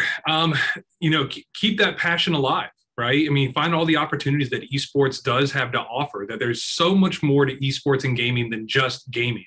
So figure out where your passions are and how to turn those passions into a career and develop that network from day one. Develop that network. I mean, I'm looking at this panel right here and I'm going to email everybody here. Dylan, I still owe you an email from a response. Cody, we got to catch up. John, Jennifer, I got to send you all an email and Chris as well. I mean, the networking is so great because everybody wants, hopefully, what's best for students and the space. We're in this together to keep building esports in the right way that can really propel it forward. So I love the community. I love the network of people that I've got. I love how small, this is the smallest big world there is out there. I mean, it's crazy how everybody knows each other. It's like 2 degrees of Kevin Bacon instead of like 6 or 7. Everybody knows somebody that knows each other. So I'm passionate about it. We're all passionate about it. I love what's out there. But my biggest thing is for students and parents, just get to understand the industry, find where your passion is in and through gaming, and follow that passion, and do it the right way and with a healthy mindset. Yep, love it.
welcome everybody to Dork Tunes, and this is a special one because, well, two reasons really. One is you don't get to see my face this week. I'm in a very secret location, so any pictures would give it away. So unfortunately, you've not got my face this week. But fortunately, and for this special episode for EGX Rezzed 2021, we have our esteemed guests, Niels and Barry. And Niels, would you like to introduce yourself? Good afternoon. I'm Niels van der Leest. I'm a Dutch composer and sound designer for games. Been doing this for 15 years now. Been working on a plethora of games, and my latest title to have been able to work on was Horizon Forbidden West. Fabulous. And now you, Barry? Hello, everyone. I'm Barry Topping. I'm a composer, sound designer. I work on games primarily, but also, short films, animated stuff. Most recently, I worked on a game called Paradise Killer at Kaizen Gameworks. Yeah, and that's sort of my most recent thing, so you might have heard of it. Yeah, I've heard it mentioned once or twice. Good, that's all that matters. Once or twice is fine. So, obviously, we are here to talk about video game music, and primarily what we'd like to kind of discuss is kind of like the creative process for you for writing for video games, and how that might differ between both of you and others that we know. So when, for example, Niels, obviously you've got, congratulations with Horizon Forbidden West. That is phenomenal. Really can't wait to play that. Hopefully, fingers crossed, later on this year. So how did the writing process for Horizon Forbidden West differ to Horizon Zero Dawn? Well, not so much actually. In that, I mean, there's more instrumental pieces now than there are just percussion, as in Horizon Zero Dawn. So, yeah, in terms of instrumentation and having people in the studio and recording instruments and whatnot, and building my own instruments, it didn't differ that much from the last time. Still doing research about all the tribes that you have to write music for, and yeah, see what fits best for the situation. Awesome. And do you think, just actually something that's popped in my head, has the kind of tools at your fingertips changed from Horizon Zero One to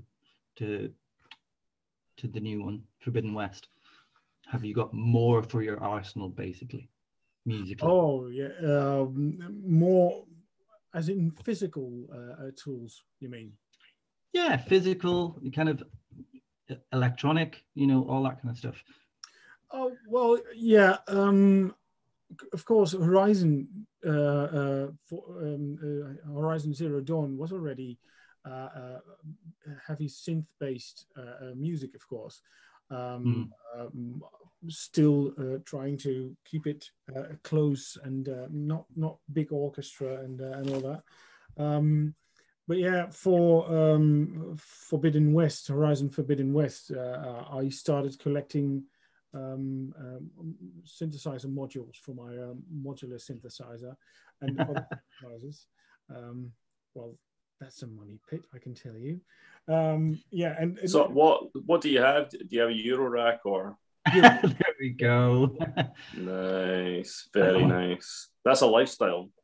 Yeah. Question for you both. Yeah. Are you like so many other composers that I know, when you start or announce a new project, that you treat yourself to a little something for the studio? I couldn't possibly say. Honestly, because I'll be honest, so many composers that I've spoken to do exactly that. Yeah, but I mean, You know, especially on a project this size. I mean, sometimes you have projects that are a bit smaller and have a very small time frame to make music in. So then you use the tools that you have at hand already. But if you have a long period of time to work on a project, I mean, Horizon Forbidden West took 3 years. For me personally, from starting the music and then just finishing it, and then you want to build your musical palette because you don't want to recreate something that has already been done. I mean, you want to be fresh and everything, and yeah. So yeah, you treat yourself loads. Pete, sorry if I'm stepping on your toes here, but I actually have a question for Niels, if that's okay. Yeah, that's fine. Just when you were saying that, when you return to an IP, you're making a sequel to a game that's already been really successful.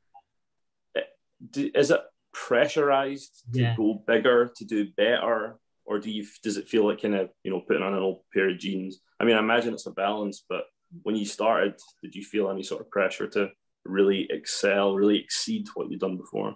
Yes, of course. In my case, I can't talk for the other composers, of course, especially not for Alexa, who just joined the team and it started fresh. I can imagine that it feels different for him because of its an existing IP. But for me, yeah, I mean, I was asked to write more musical stuff, so not just the percussion-based stuff, just the rhythms and more the almost diegetic stuff. So it's now, I mean, yeah, not to say that drums aren't real music, but you get what I mean, right? So and then it's just searching for how do you want this to sound? Because I've been on a project, of course, but it's a completely different side of the music palette that you are used to working with. So yes, in terms of the old genes, getting the team back together, that was fun, and know the people that you're working with. So communication is really way more easier than the first go, because you know what's expected from you in terms of how you deliver stuff and all that stuff. So that's just less stress, but yes, of course. I mean, yeah, that. Does that answer your question? It does. That was great. Thanks very much.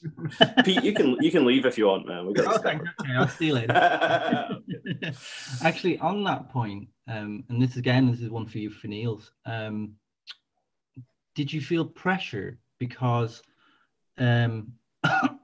because Horizon Zero Dawn is so big and was so well received? Yes, because you and this goes for the whole team. I think you want to make sure the experience is as good, if not better, and I mean, I think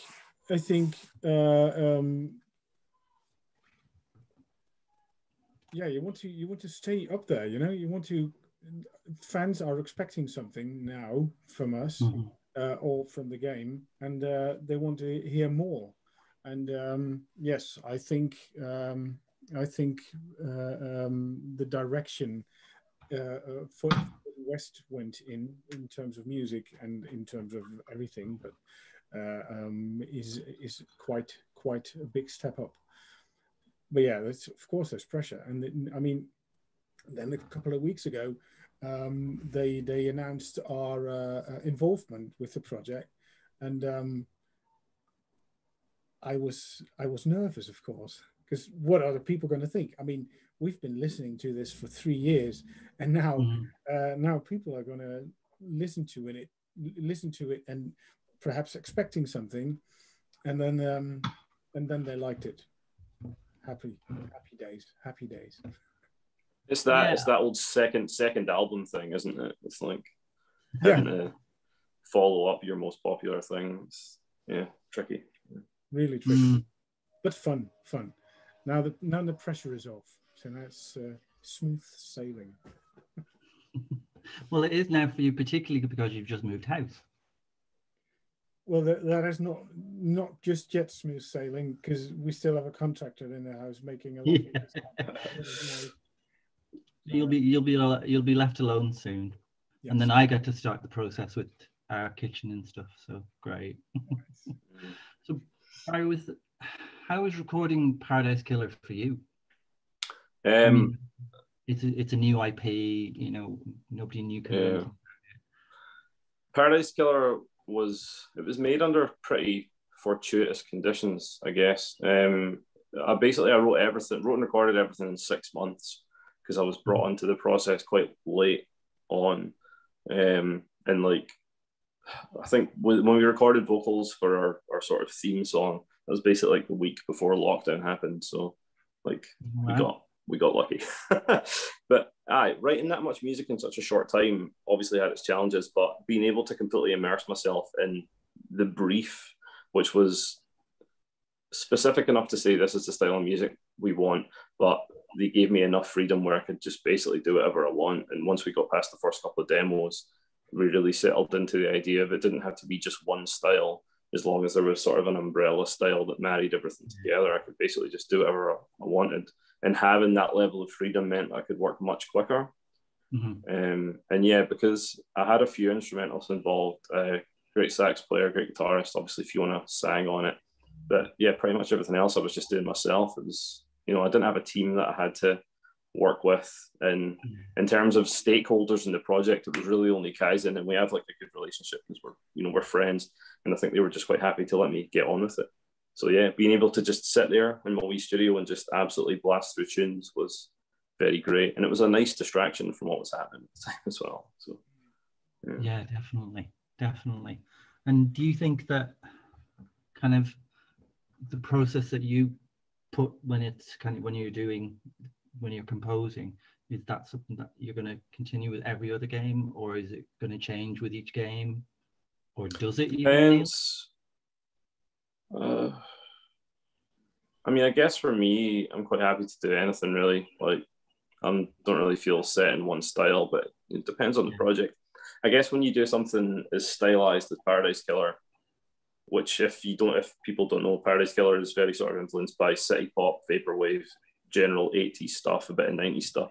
So I feel like if someone heard that, it's specific enough that they might be like, oh, I'm doing a project where that style of music would really work. So, I'd feel like I'd do anything, but because you don't want to get typecast as a composer, same as anyone does. But yeah, I mean, I'm quite happy to do anything. I don't really have an answer to that, I guess. What about you, Niels? Has the way that you've approached kind of composing changed over the years? Yes. Well, it's of course a job that doesn't necessarily have a handbook or something. No, it's not a book you can read and then you know how to compose. So the more experience you get, the more you think differently about things, or you listen to things differently, or you in the last 15 years, music for film and game has changed really rapidly. And you don't want to keep writing music that's from 2004, for example, in production style and everything and whatnot. So you try and keep up with what's happening around you and what colleagues are doing. I think that's really important, to keep listening to what your colleagues are doing and enjoying it and learning from that as well, I think. So yeah. And I think you think just a story that David Howson said, who composed for Thomas Was Alone and some other bits and pieces like Cube 2, but he basically did Thomas Was Alone again, like Barry, by himself, but it was like he literally had one keyboard and that was kind of it. And look how successful Thomas Was Alone was. It blew up, and then obviously everything changes. You know, for example, you're hoping to build a studio, am I correct? Yes, in our garden. Yeah. Yeah. So 10, 15 years ago, you would never have had that or even thought about it, maybe? No, I was in my in the spare bedroom in our house, and that's yeah, funny story. That I just stopped working as a live musician, as a percussionist, and I wanted to pursue my dream job, which is composing for music. And I was very sad in my studio all alone with the walls coming at me. So yeah, I mean, then I moved to a studio, and now I'm back in the attic, and temporarily, and hopefully in half a year, in a year, I'll be in the garden. Yeah. Good. So I have a question for you both. Thinking about the last 10, 15 years in music composing and video games, is there a particular soundtrack that you wish that you had been part of, or you really admire and you think that absolutely 100% hits the brief and absolutely completely almost makes the game, you know, the game and the music kind of just are one almost?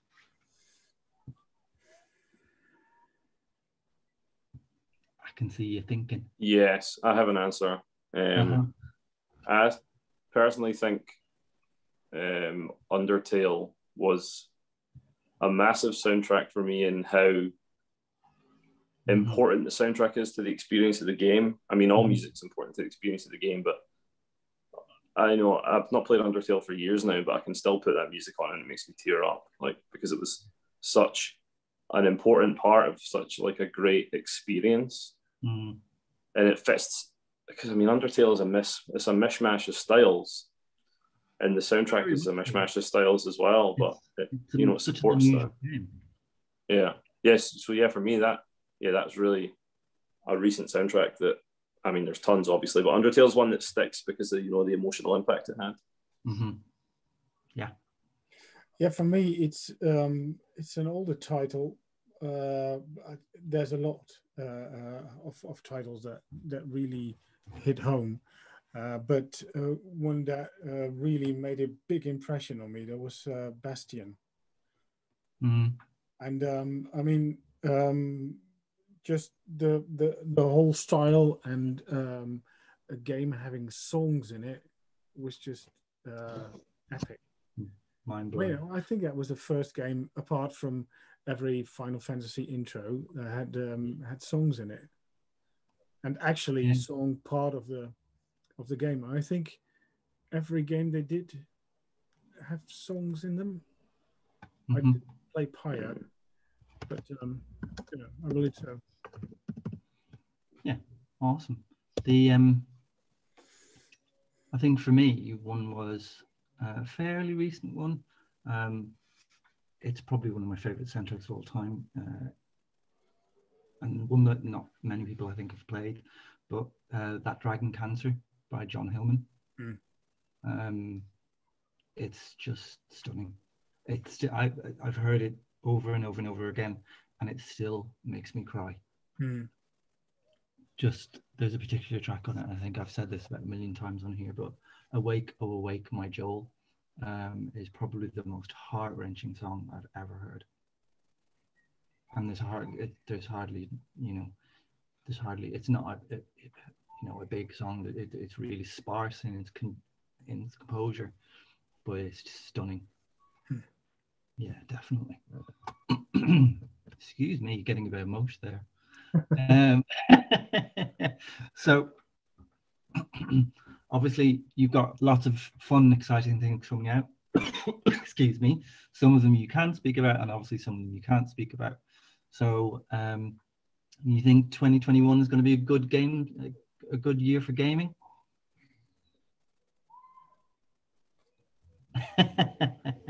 I'm holding my thumbs up too, but you just can't see me. Yeah, you would say that though, wouldn't you? You can't see what else I'm doing, so that's pretty lucky. I have to cut that, I'm afraid. So anyway, we're out of time, really. So I just wanted to say a huge, and I mean a huge thank you, because we know we've had some issues getting this together. And yeah, it's just a massive thank you. You know, I will definitely buy you a beer, and we are definitely going karaoke. Perfect. We should do that. Rezzed, if you're listening, you have to get us in person next year. Then we can do live karaoke after the panel. Oh yeah, that'll be a treat. See how good you are. Just I want to tell you now, I'm really good. So look forward to that. Brilliant. Okay, thank you very much, everybody, and that's the end of EGX Red 2021 from Dortunes. Bye. Bye.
welcome to EGX Rezzed Digital.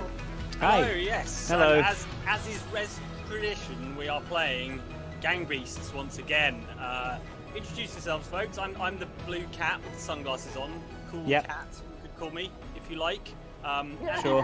What are you here? What's going on? I'm Captain Gang Beast Beard. That's me. Beard. Solid. Yeah.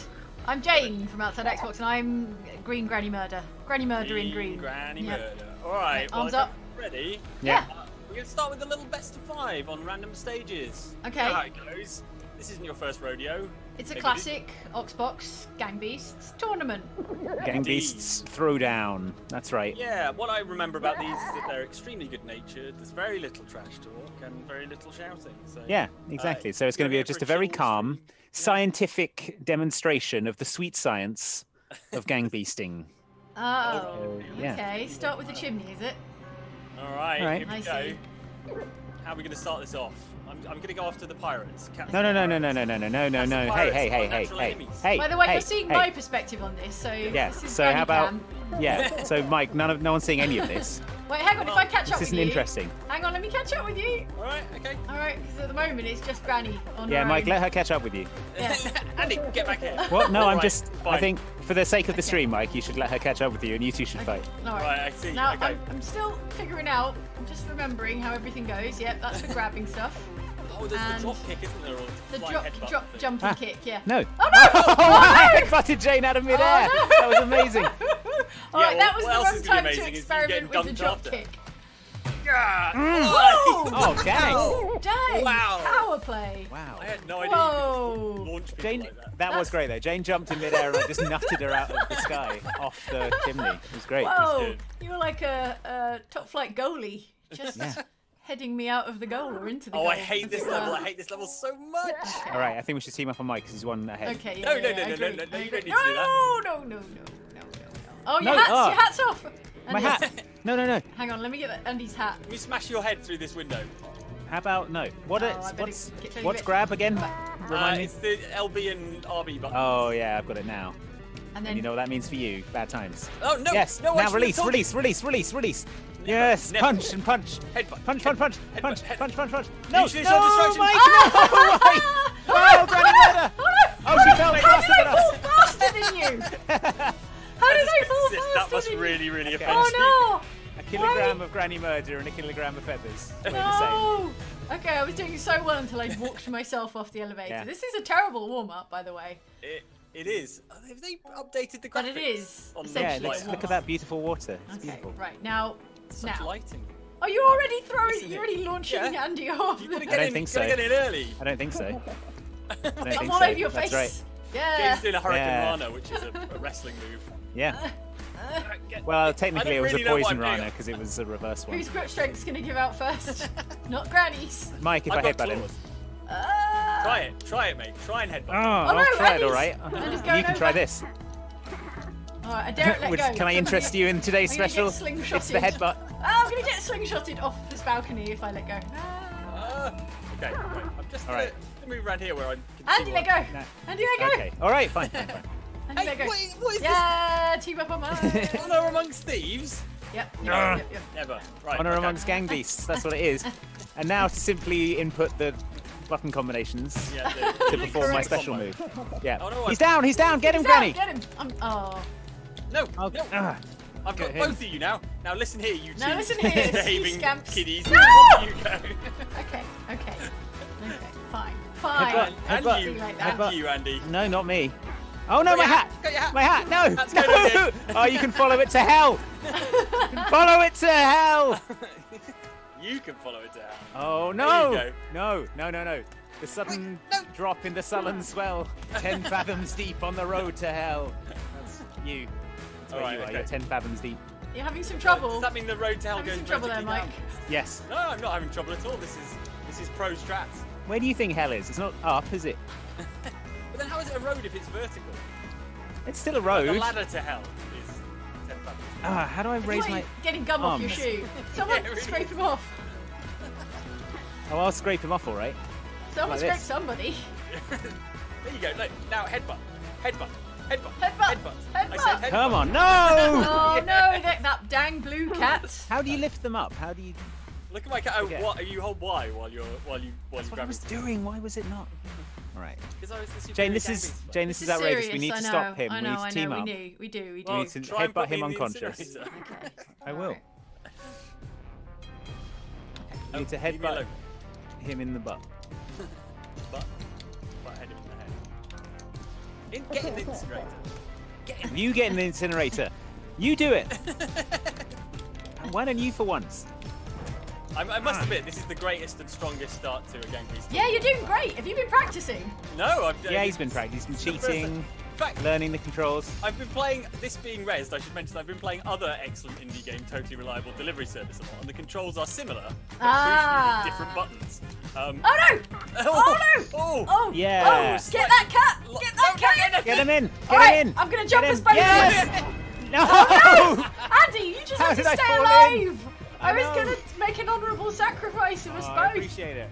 Oh, then we all died together. That's Piyush. Man. Aquarium, is this a new one? Ooh. I do not recognise it. Yeah, I think this might be. Look at this. There's a shark over here. Well, there's a hostile cephalopod here as well, which I assume is like giant squid. Can we crack this glass and have you eaten by a shark? I don't know, let's try it. Wait, hang on, let me get over to you. Where's it left me? Where are you? Oh no! Oh, there's a big tentacle. There's a big octopus in the. Yeah, it's water. rising up. Oh, okay. I'm Oh, putting Mike dear. in the. I'm putting Mike in the octopus. Stop having you're a fun without pirate. me. I Go and insist. visit Davy No, Jones' the Kraken, my enemy. Do we have to put them in there, the? Andy? Oh my Are you god. distracted by the oh Hang my on, gosh, hang on. that cephalopod is getting involved. I need this treasure. Oh, it's Oh my coming god! to you. Oh, there's a tentacle coming right at me. Oh, I don't like it. Look, let's feed the Kraken. No, don't and maybe feed the it'll scare Kraken! us. Don't feed the Kraken! Don't feed Granny to the Kraken! Oh, he's gathering Oh, his it's No! No! Kraken, no! Oh, no, Kraken! Oh, Struggle! Struggle! Oh, Be struggle! free! Get Be this! free! Everyone get this! Oh, this is Yeah, it's got you! It's got I you! have a nightmare about Get me this. down into the depths! This is just. Oh my no! Thanks, no. Kraken. You're the best. No. Kraken, I love you. No, the sea. Where's my windscreen? That was There it really is. horrifying, actually. That was Just the slow, terrifying. inexorable grip of a giant Yeah. Kraken. Oh no, it's coming for me! It's coming for me in the windscreen! matter, you No! won. It got me in the windscreen. That was... That was Wow. really something. Well done, Gang Yeah, Beast. it really was. Yeah. What an amazing new level. Okay. Oh no! Oh no! Oh, your hubris. Yeah. I went Speaking for of the headbutt. hubris, here's some. All right, Granny. Alright, pirate. Well, I guess Old. I'm Let's just be gonna having stay you. here. Beast beard. Headbutt, Maybe if I can headbutt, headbutt. Yeah, No. yeah, that's right. Oh no! Oh. All right, Granny, let's be No. having you. Oh no, you won't! Oh no! Oh no, Mike was hanging on! What? He was hanging on! He was on the underside of the shipping container. Is there any kind of reliable way of Dang. throwing Granny Murder off? I would have won there, but there isn't. Well, Mike did an amazing yeet earlier in the tournament. true. So how did he Could do he that? tell you how he did it though? No, Could he tell you? No, he Right, couldn't. who wants to go in this pipe? No, I don't. I sure don't. I sure don't. Granny sure don't. Oh no! Struggle, Granny. Oh no! Struggle, Oh. Granny. No, Granny. Oh no. They're concrete. All right, this is all on you, Andy. You gotta right. get that cat, that darn cat. Don't cat. Yeah. Best cat. See ya. Where are you going? Oh no! The floor. What did you do? The floor collapsed under me for some reason. Oh Yeah, it's no. very poor construction work here. Okay. Very shoddy. Well, I mean, this first to 5 tournament's going extremely well for me.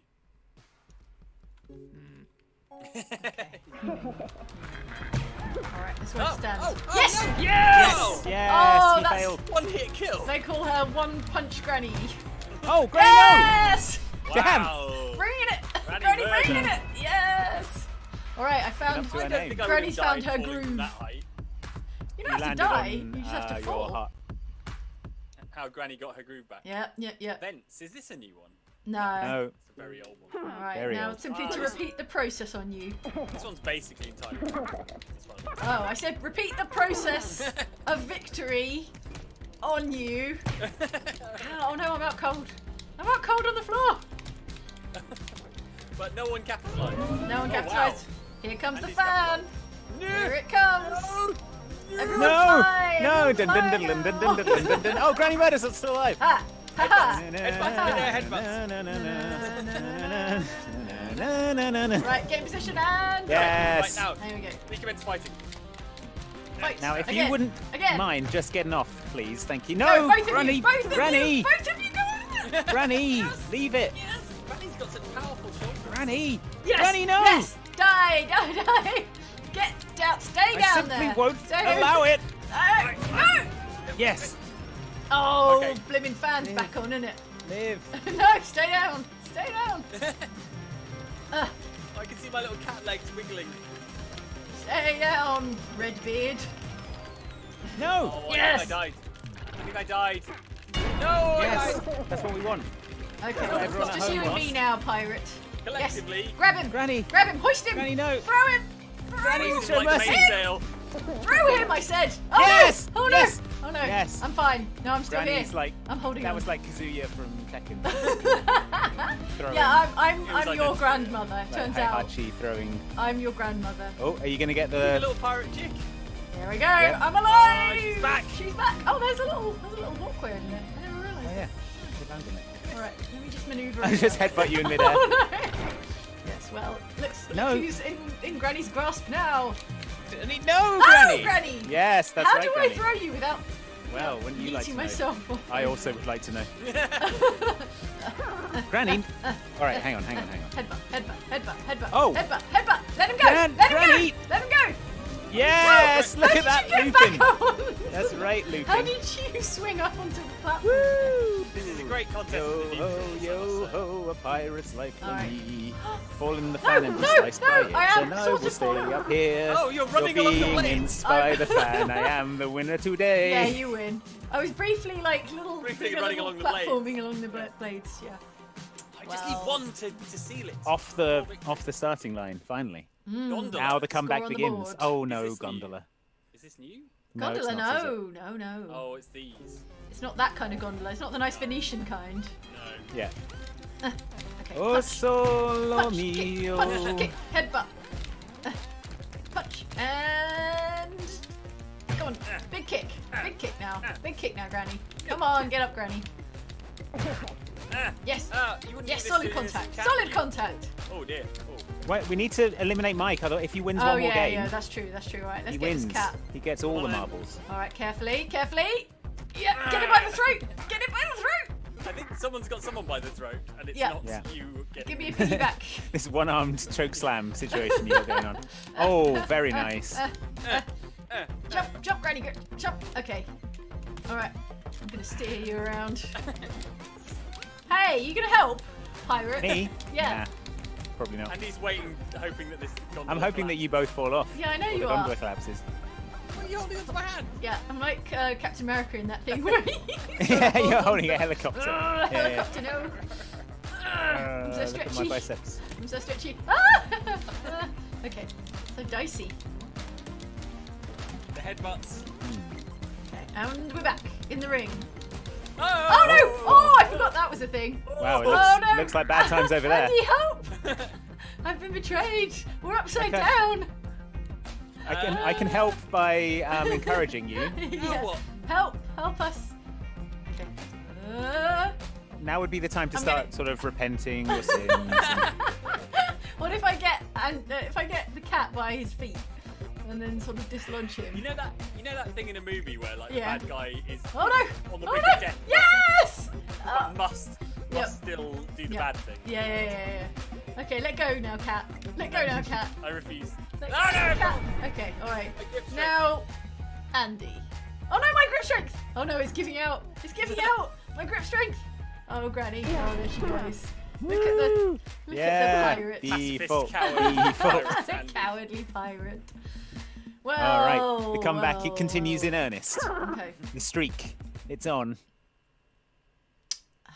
For more of this kind All of right. nonsense, Oh, come to this. Outside Xbox. Oh yeah, that's right. Oh, like, why is it spawning me in the ice? Did it spawn Well. you in the ice? My legs were like in it, and I was sliding towards my doom. Oh, okay. What, me? I'm your doom. Yeah. No. Come back here. Face your doom. All right. I'm gonna get you. Face your doom. No, Doom, no. Oh, wow. Yes, thrash around in the water. It's only making you more tired. Get that pirate! Spend your Let go of me! energy. Get the pirate!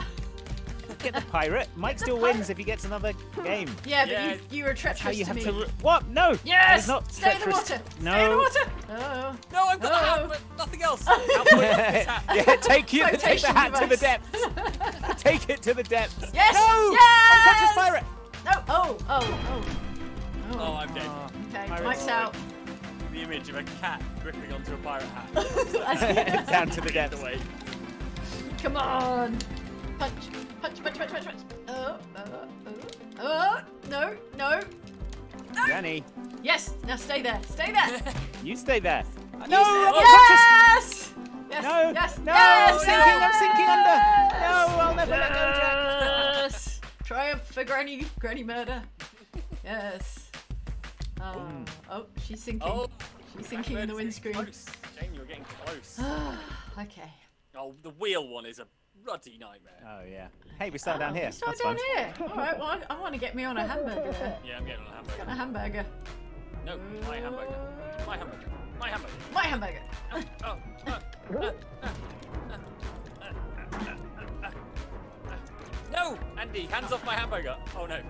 I'm more on the wheel than on the hamburger, All right, but I I'm am on a hamburger. flying, so that's See you good. later, chumps. Get your own hamburger. All right, I'm gonna stay up here and wait for someone to pass me by, and then I'm gonna punch them.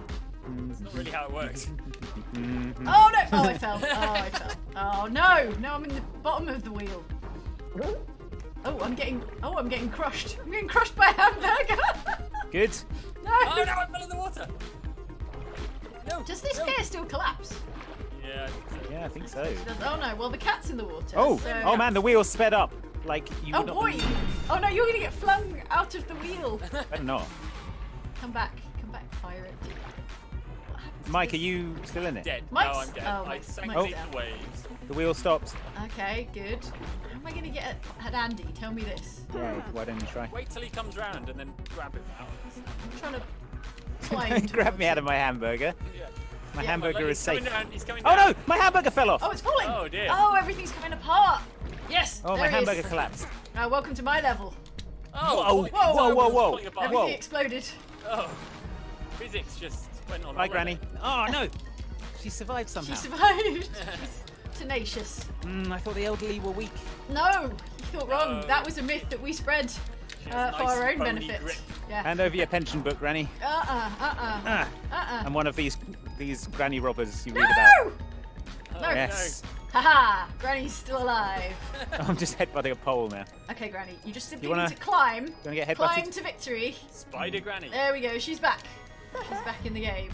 So you come seeking adventure and salty old pirates, eh? Well, sure ye come to the proper place. And also headbutts if you seek those. Headbutts. Trusty headbutts. That's why I wear this headscarf. It's got like an iron plate under it.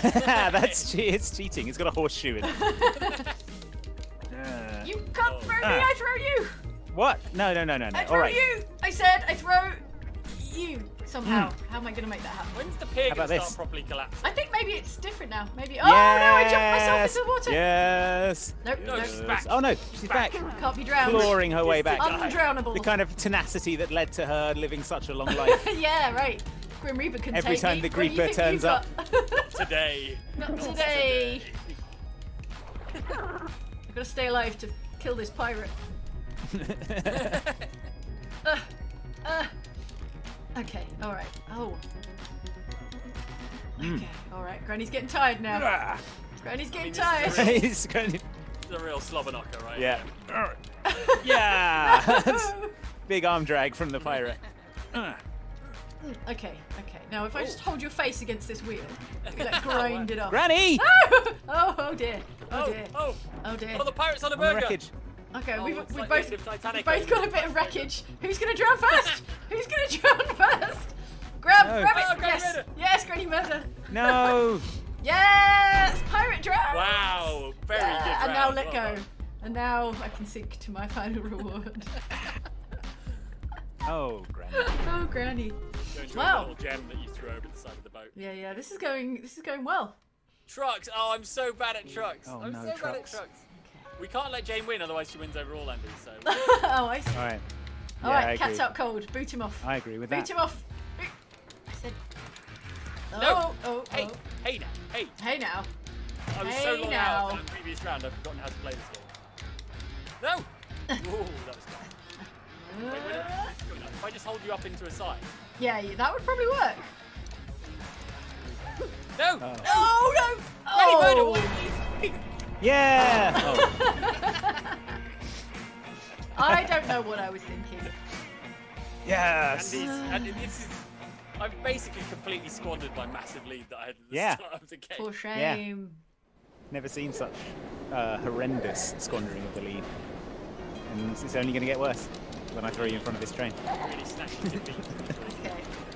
Just like orbiting each other right now. Yeah. My problem with this is I desperately want to get someone in front of the train. Yeah. Train myself. No! No! Oh no! Oh no! Oh, Granny! Yeah, no, Granny, you wish. she survived! You wish! Survived! How did she live? Wily. Yeah. Oh, She lay between the... She's a wily old bird. She lay between the tracks. Yeah.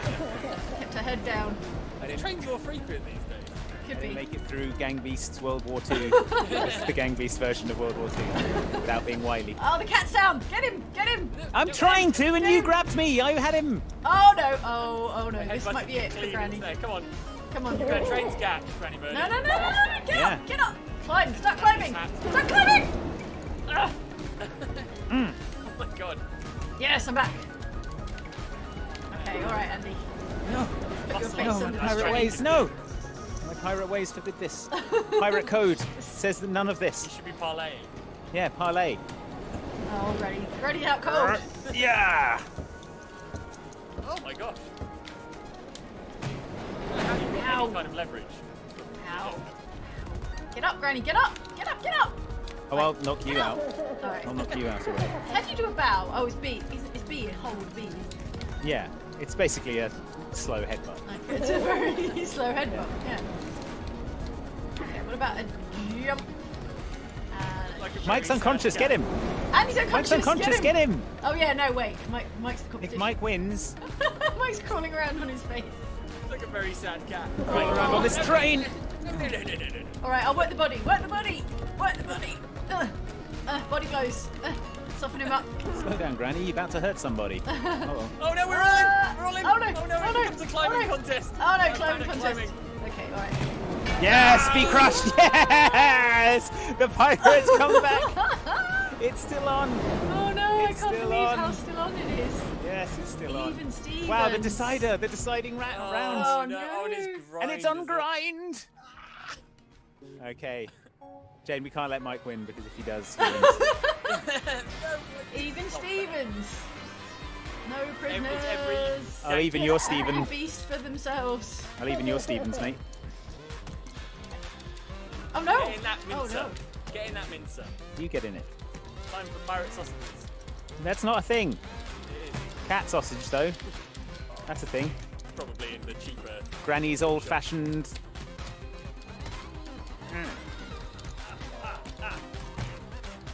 It's the police coming to arrest you for gang beast crimes.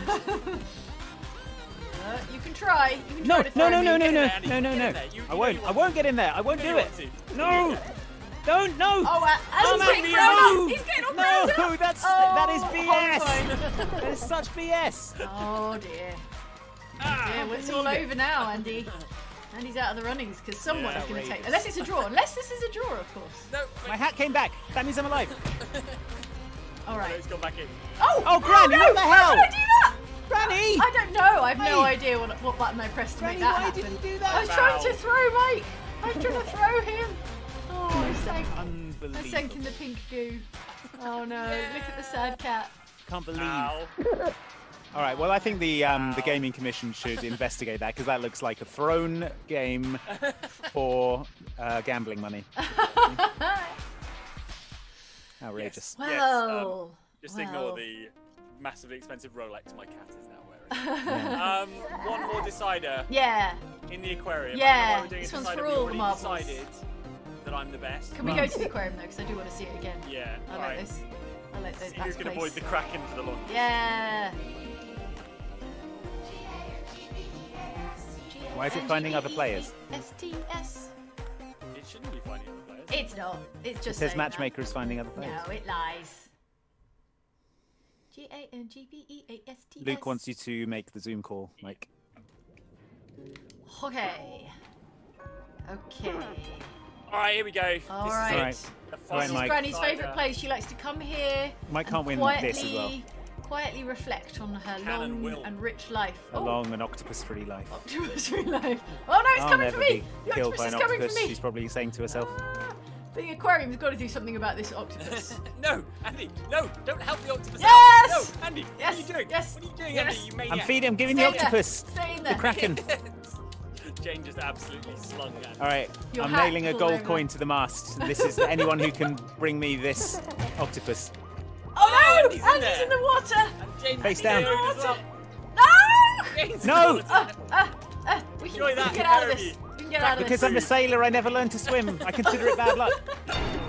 Okay, we're alive. You We're get it alive. as well. No! No! Oh, the tentacle! The tentacle's got Oh, me! The Kraken! dear. Oh, this is Oh. horrifying. No, It's so Kraken! disturbing, No, isn't let it? go of me!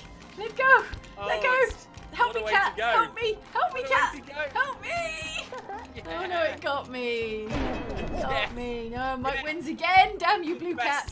Well, I said, didn't I? But no, you were like, oh, let's all fight Andy. Hugging the No. Kraken in Sorry. celebration. Oh no, getting all Delicious involved Kraken. in that Kraken. No, no, no. Oh, the Kraken betrayed me. Betrayed by the Kraken.